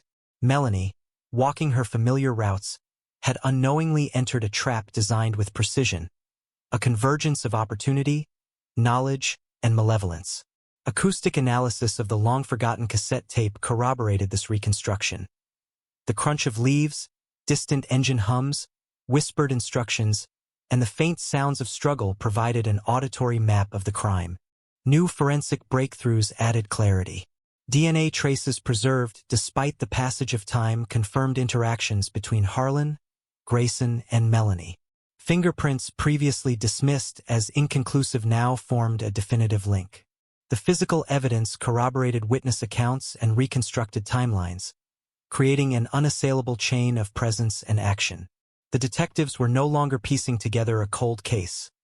They were revealing a calculated orchestration of malevolent intent, decades in the making, concealed in layers of ordinary life. The media amplified the tension. Headlines screamed, "Cold case shock.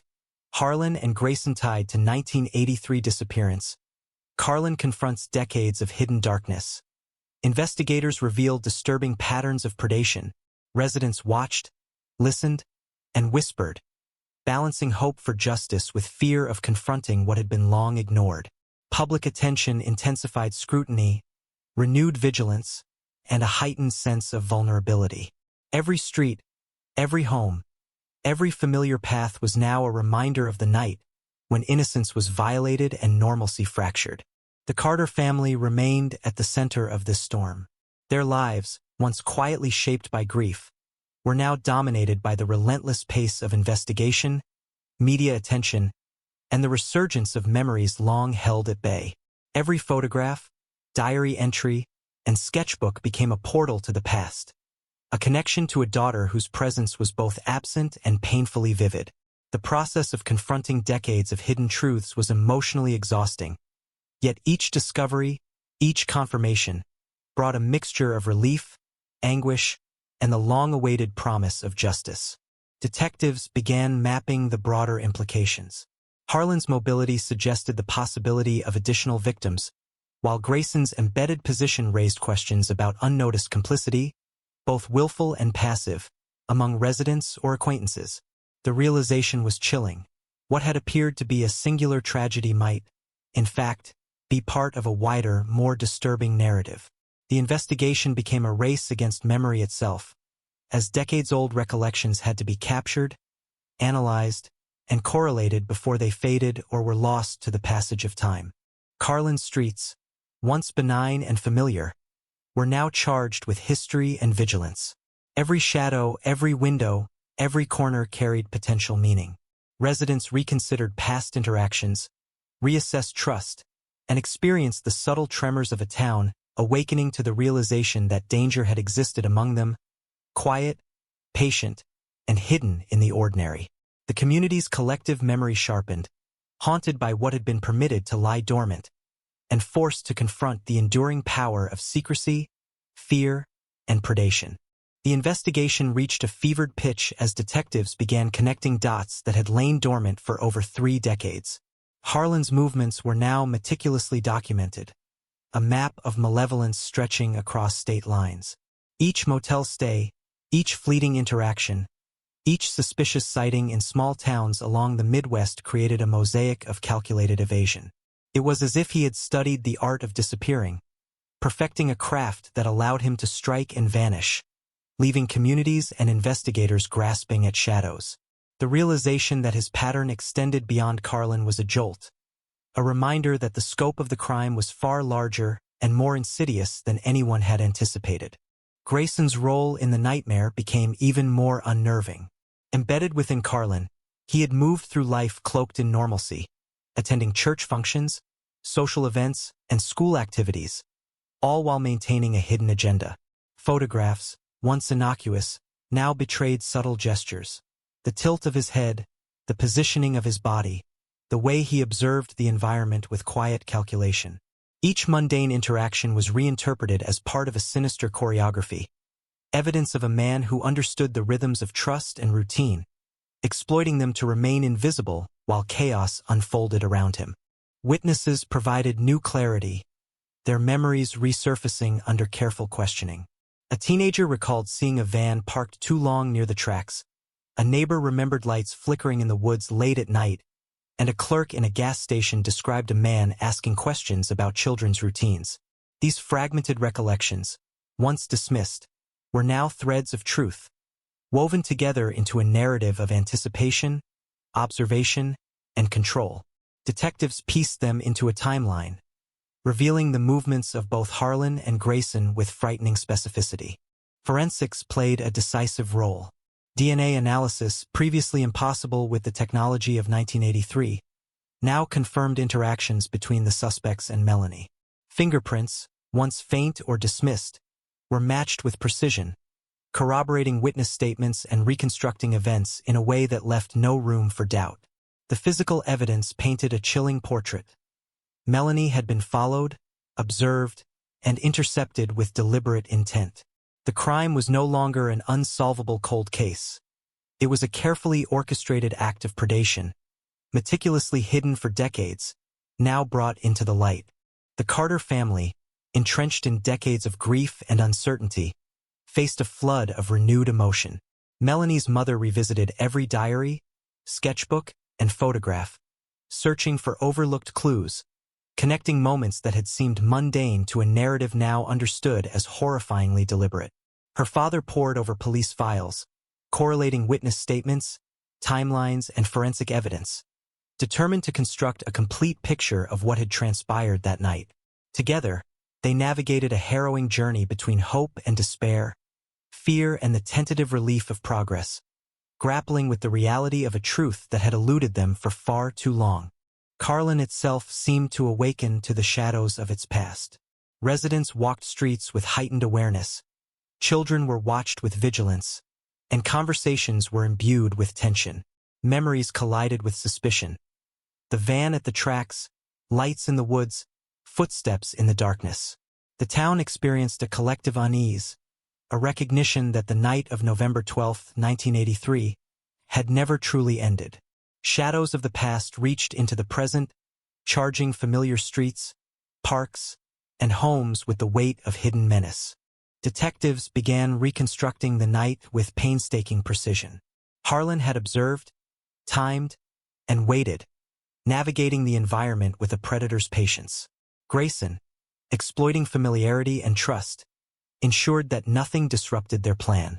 Melanie, walking the streets she knew intimately, unknowingly entered a web of control, manipulation, and terror. Acoustic analysis of the cassette tape provided auditory confirmation. Footsteps, rustling leaves, whispered instructions, and distant engine hums created a chilling soundtrack of events, frozen in time until revived by modern technology. The broader implications became impossible to ignore. Harlan's mobility suggested he may have been responsible for other disappearances, and the methodology he perfected was frighteningly consistent. Grayson's embedded presence raised questions of unrecognized complicity. Had others unknowingly facilitated the crime, or had fear and routine allowed the truth to remain concealed? Investigators were now not just solving a cold case. They were confronting a system of concealment, manipulation, and malevolence that had survived decades of oversight, negligence, and human forgetfulness. Media coverage intensified the pressure. Headlines screamed, "Cold case shocker. Harlan and Grayson's hidden role uncovered. Carlin confronts decades-old darkness. Investigation reveals complex web of predation." Residents watched, listening to every broadcast, reading every article, their unease amplified. Ordinary places, schools, streets, libraries became charged with significance. Everyone remembered the girl who had vanished. Every ordinary moment she had walked among them now suffused with foreboding and terror. The detectives' work reached a critical stage. Evidence, witness statements, and forensic analysis coalesced into an almost complete reconstruction of the crime. Each decision, movement, and interaction was traced, revealing not only the mechanics of the disappearance but also the psychological manipulation underlying it. The combination of Harlan's calculated mobility and Grayson's embedded familiarity had created a perfect storm, a convergence of opportunity, planning, and malice. Every detail was now part of a chilling narrative that demanded recognition, understanding, and, ultimately, justice. As the town awaited resolution, the shadows of 1983 loomed larger than ever. Every corner, every familiar path, every routine carried the weight of memory and fear. Carlin had been forever altered by the events of that night, and now, decades later, the full scope of danger and deception was finally visible.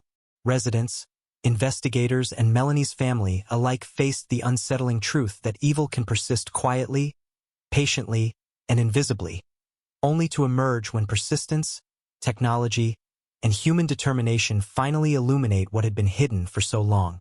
The investigation had now become a relentless pulse, a rhythm of obsession and revelation that left no stone unturned. Detectives followed every lead, no matter how small, every whisper, every fragment of memory, and every forgotten detail. Harlan's itinerant existence, once an obstacle to justice, had become a roadmap of malevolence. Motel receipts, utility records, and eyewitness recollections painted a terrifying portrait of calculated mobility. Towns visited, streets observed, children noted, patterns established. Each detail confirmed a predatory intelligence, a method honed over years, each disappearance a demonstration of meticulous planning and chilling foresight.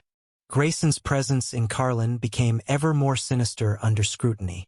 Photographs of him at neighborhood gatherings, school events, and family celebrations now revealed subtle gestures and body language that hinted at control, anticipation, and manipulation. Every interaction he had with Melanie, every casual smile or question, took on an eerie weight. The detectives realized that Grayson's integration into the community had been his most effective camouflage, allowing him to operate in the open while orchestrating events that led to terror and disappearance. His ordinary life had been a mask for extraordinary malevolence. The Carter family was engulfed in a torrent of emotions. Melanie's mother revisited every corner of their home, touching objects that had once been mundane. A crumpled drawing, a notebook with half-finished entries, photographs capturing smiles that now seemed bittersweet. Every item became a portal to the night of November 12, 1983, and a reminder of what had been lost. Her father meticulously compared old police files, witness statements, and the emerging evidence, reconstructing the night in painstaking detail. Together, they balanced grief, hope, and an overwhelming need for justice, their lives consumed by the relentless unfolding of truth.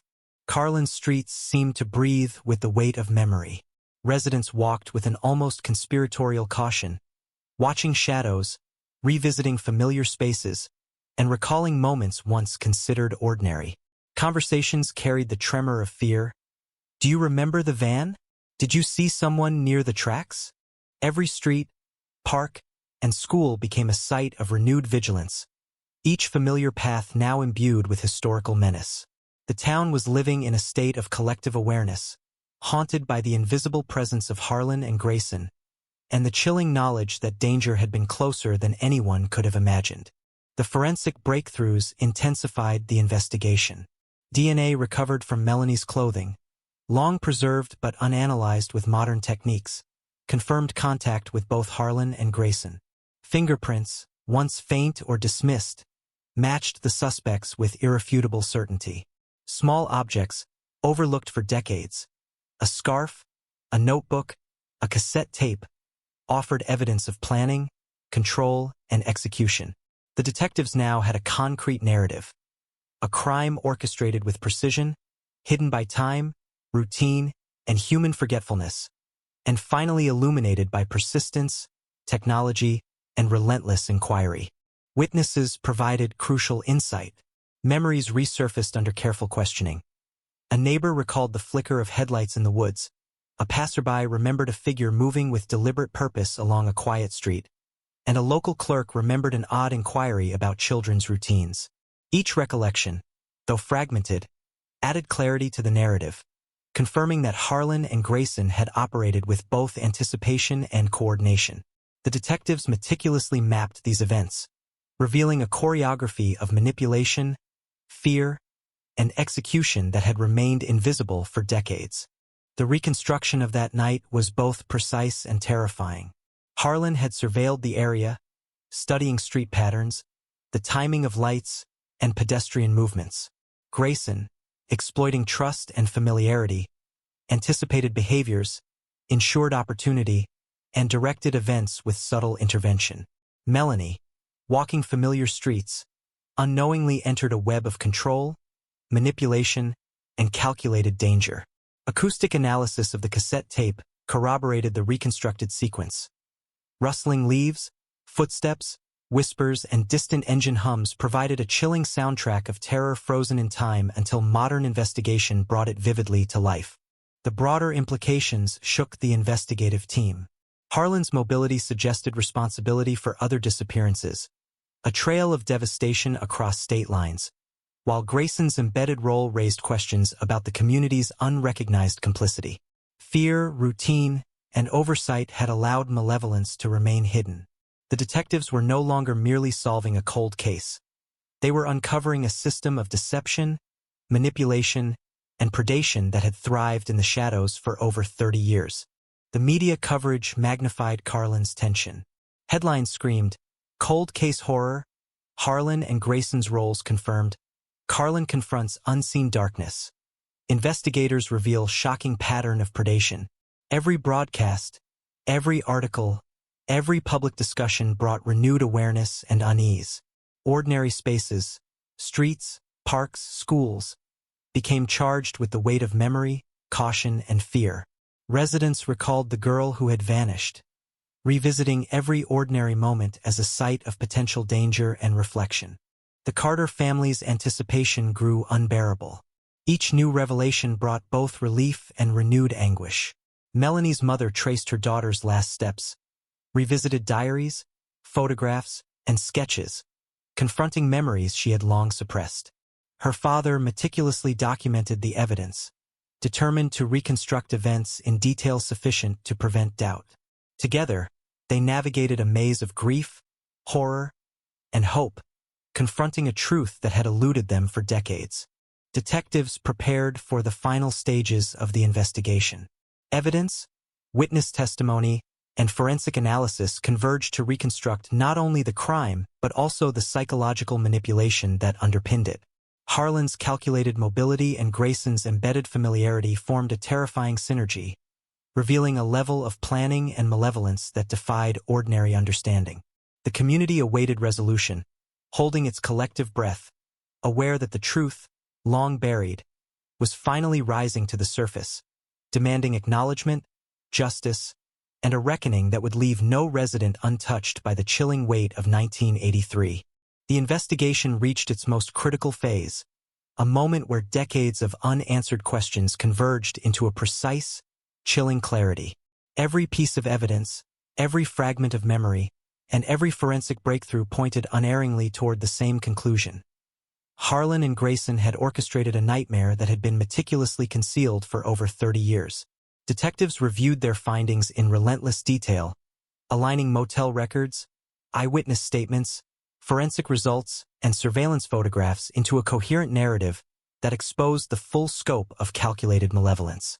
Harlan's movements, once a phantom trail, now formed an intricate map of predation.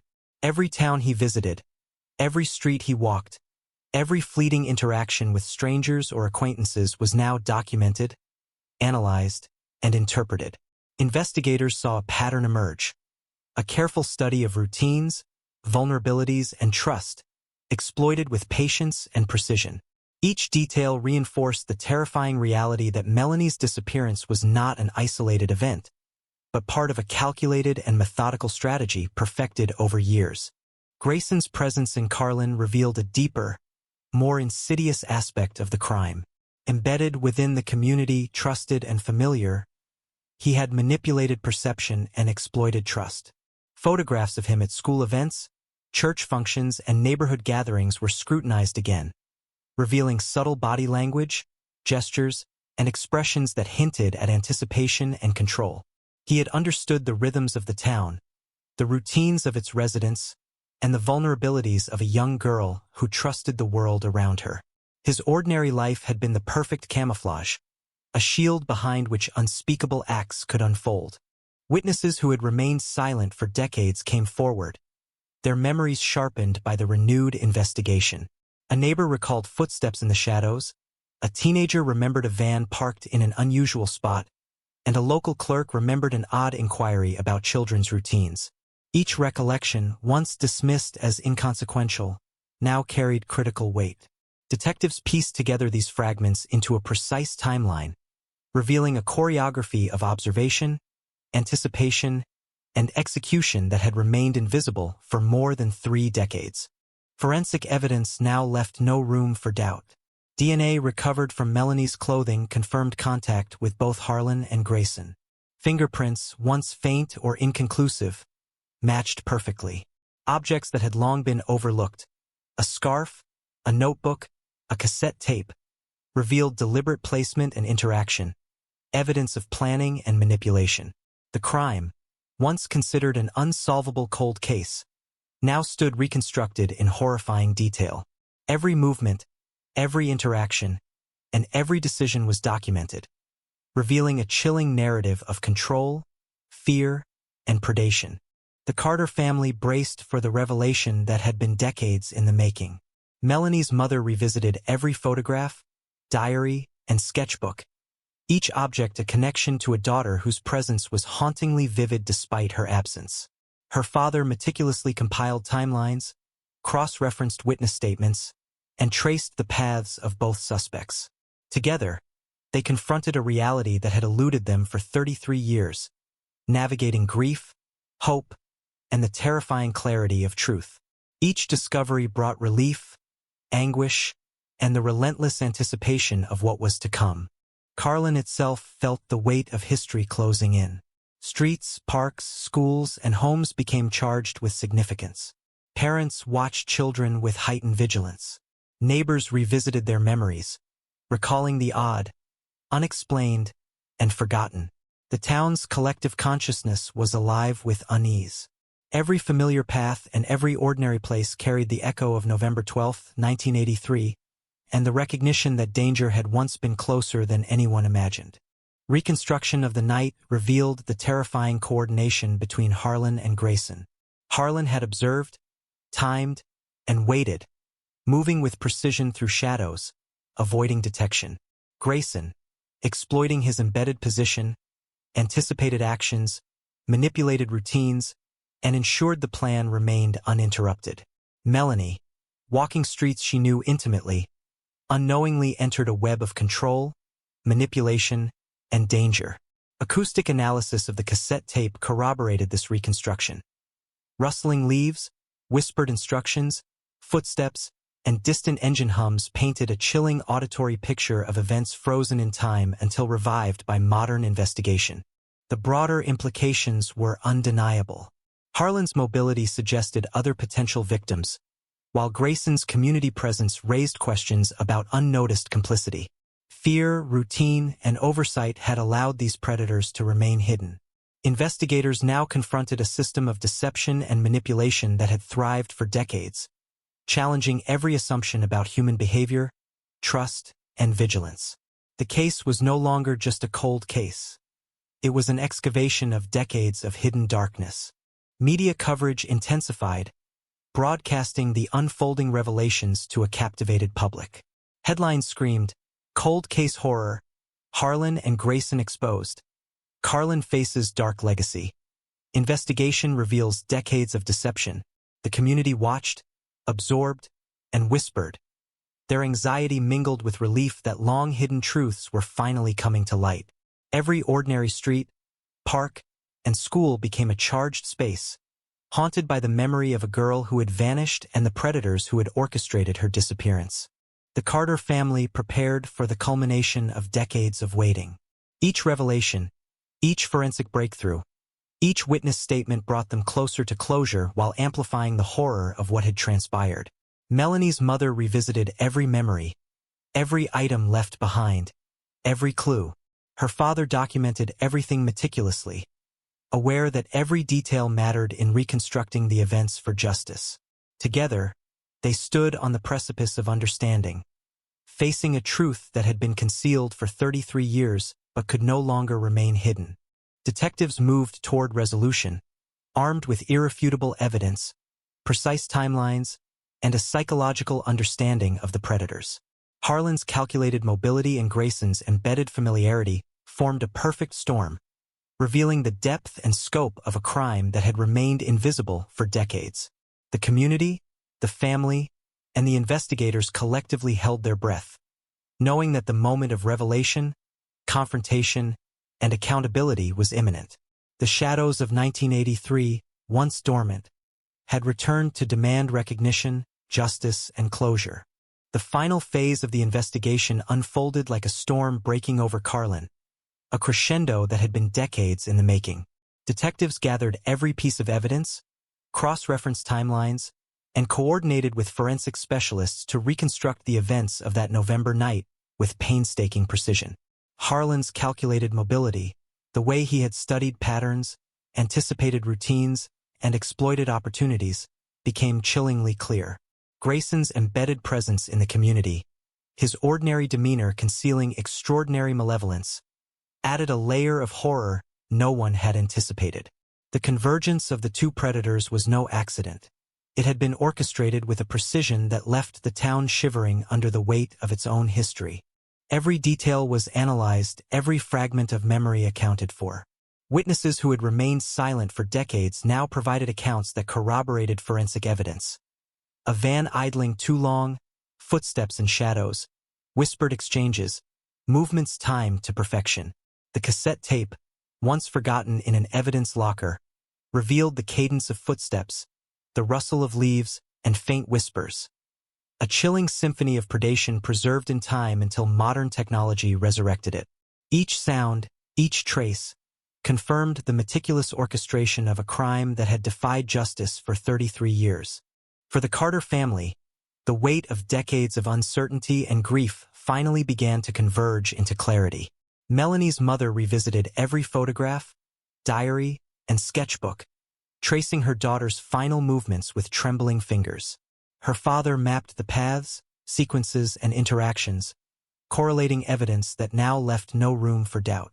Together, they stood on the precipice of understanding, the long-suppressed horror now fully realized yet validated, offering the promise of justice that had eluded them for more than 3 decades. Carlin itself held its collective breath. Streets that had once been familiar were now haunted by memory. Every park, school, and path carried the weight of what had happened. Conversations were muted, eyes scanned shadows, and ordinary spaces became charged with foreboding.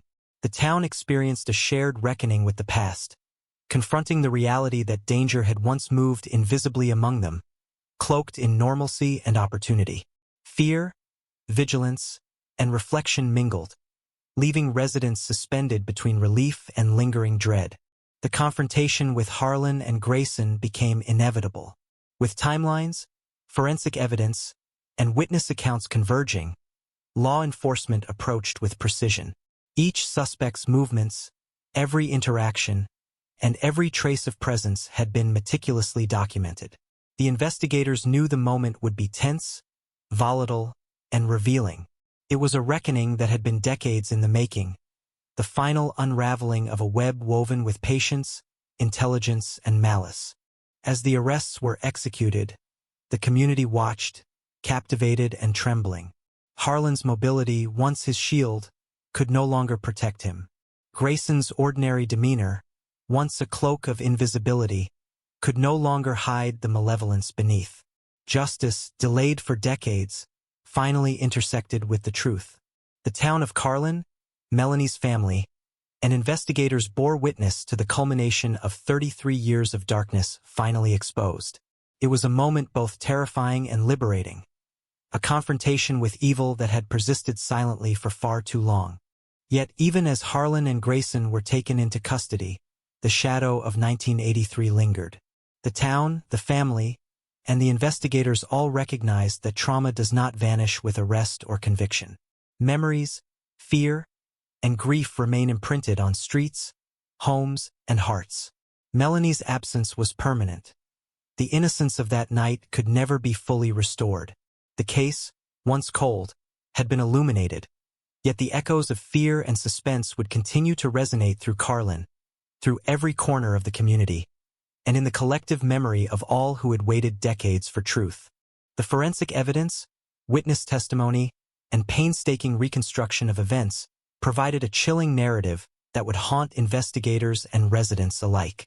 Harlan's calculated patterns, Grayson's manipulation of trust, and the convergence that led to Melanie's disappearance became a study in human malevolence, a blueprint of control and concealment executed over decades. The community understood that evil can remain patient, invisible, and embedded in ordinary life, waiting for the right moment to reveal itself. For the Carter family, closure came not as relief but as a complex mixture of grief, understanding, and vindication. The truth had been revealed. Justice, though delayed, had arrived. Yet the absence, the trauma, and the unanswered questions that lingered in the gaps of memory remained. Each photograph, Each diary entry, each sketchbook now carried the weight of revelation. A reminder of what had been lost, what had been hidden, and what had finally been exposed. Carlin would never be the same. Its streets, its homes, its residents had been irrevocably changed by the chilling orchestration of that November night in 1983.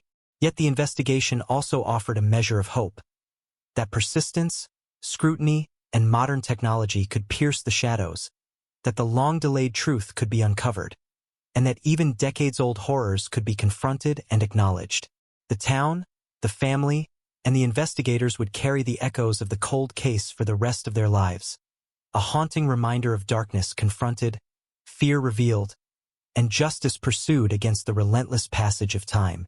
And so the story ended not with peace, but with understanding. A final, lingering resonance of shock, suspense, and the knowledge that the shadows of 1983 had been illuminated, leaving Carlin, its residents, and the Carter family forever changed, forever aware, and forever haunted by what had been hidden for decades, finally brought into the unforgiving light of truth. Years had passed since Harlan and Grayson were finally taken into custody, yet the shadow of November 12, 1983, continued to stretch across Carlin. The town moved forward, but with a vigilance carved into its streets, its homes, and the very air its residents breathed. Parents whispered warnings, friends glanced nervously over shoulders, and the footprints of memory left traces on sidewalks where children once ran freely. The events of that night had become more than a cold case. They were a permanent scar on the psyche of a community, a reminder that malevolence could thrive quietly, patiently, and invisibly in the most ordinary of places. Melanie's family carried the weight differently. Her mother, though older now, still traced her daughter's steps in quiet moments, imagining paths not taken, conversations not spoken, smiles never shared. Her father, meticulous as ever, maintained files, timelines, and photographs, ensuring the story remained vivid, precise, and undeniable. They lived with the truth, understanding that closure was not the same as relief. Justice had arrived, but grief and absence could not be replaced. Each anniversary of that night became a mixture of remembrance and vigilance, a ritual that acknowledged both horror and endurance. The community itself evolved in subtle but profound ways. Schools implemented awareness programs, local law enforcement adopted more sophisticated monitoring and record-keeping practices, and neighbors watched one another with renewed attentiveness. Not paranoia, but a cautious understanding of the world beneath the surface. Carlin had learned that evil could hide behind the familiar, and that trust, once unquestioned, must be tempered by vigilance. The collective consciousness of the town became a living memorial to the lessons carved from decades of silence, oversight, and fear. Investigators continued to reflect on the case, studying it as both a cautionary tale and a model of resilience. Harlan's calculated mobility and Grayson's embedded familiarity became subjects of lectures, procedural training, and psychological analysis. Their partnership had revealed a frightening combination of patience, strategy, and manipulation that had evaded justice for more than 30 years.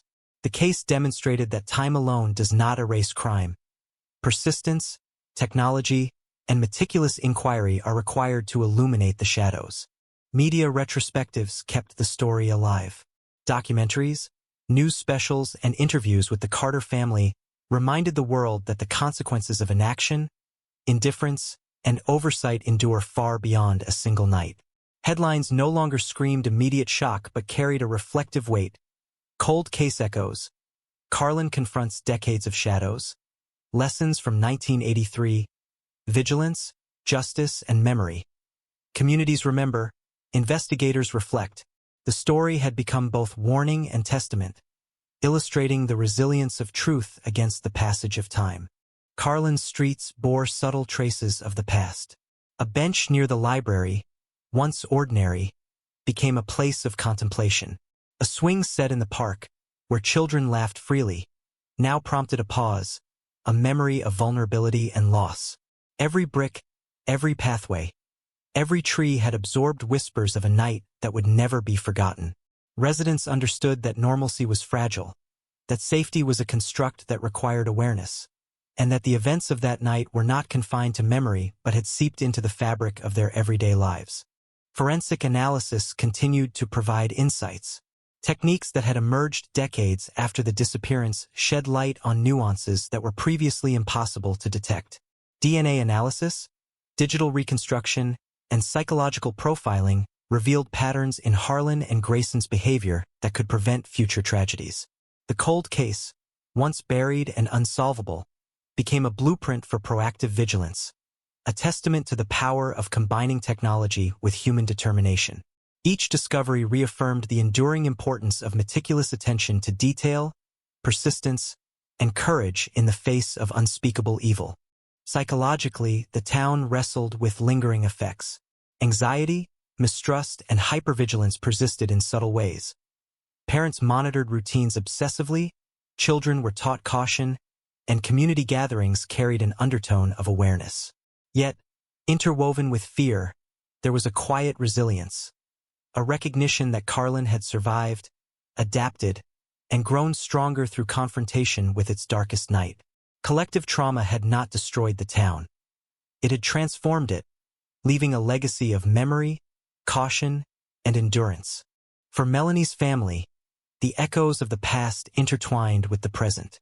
Each photograph, diary entry, and sketchbook remained sacred, a tactile connection to a daughter whose life had been stolen but whose memory endured. They understood that justice was imperfect, that healing was partial, and that memory was both solace and burden. Yet, in embracing the full truth, they reclaimed power over decades of uncertainty, shaping narrative, memory, and identity in ways that law enforcement alone could never provide.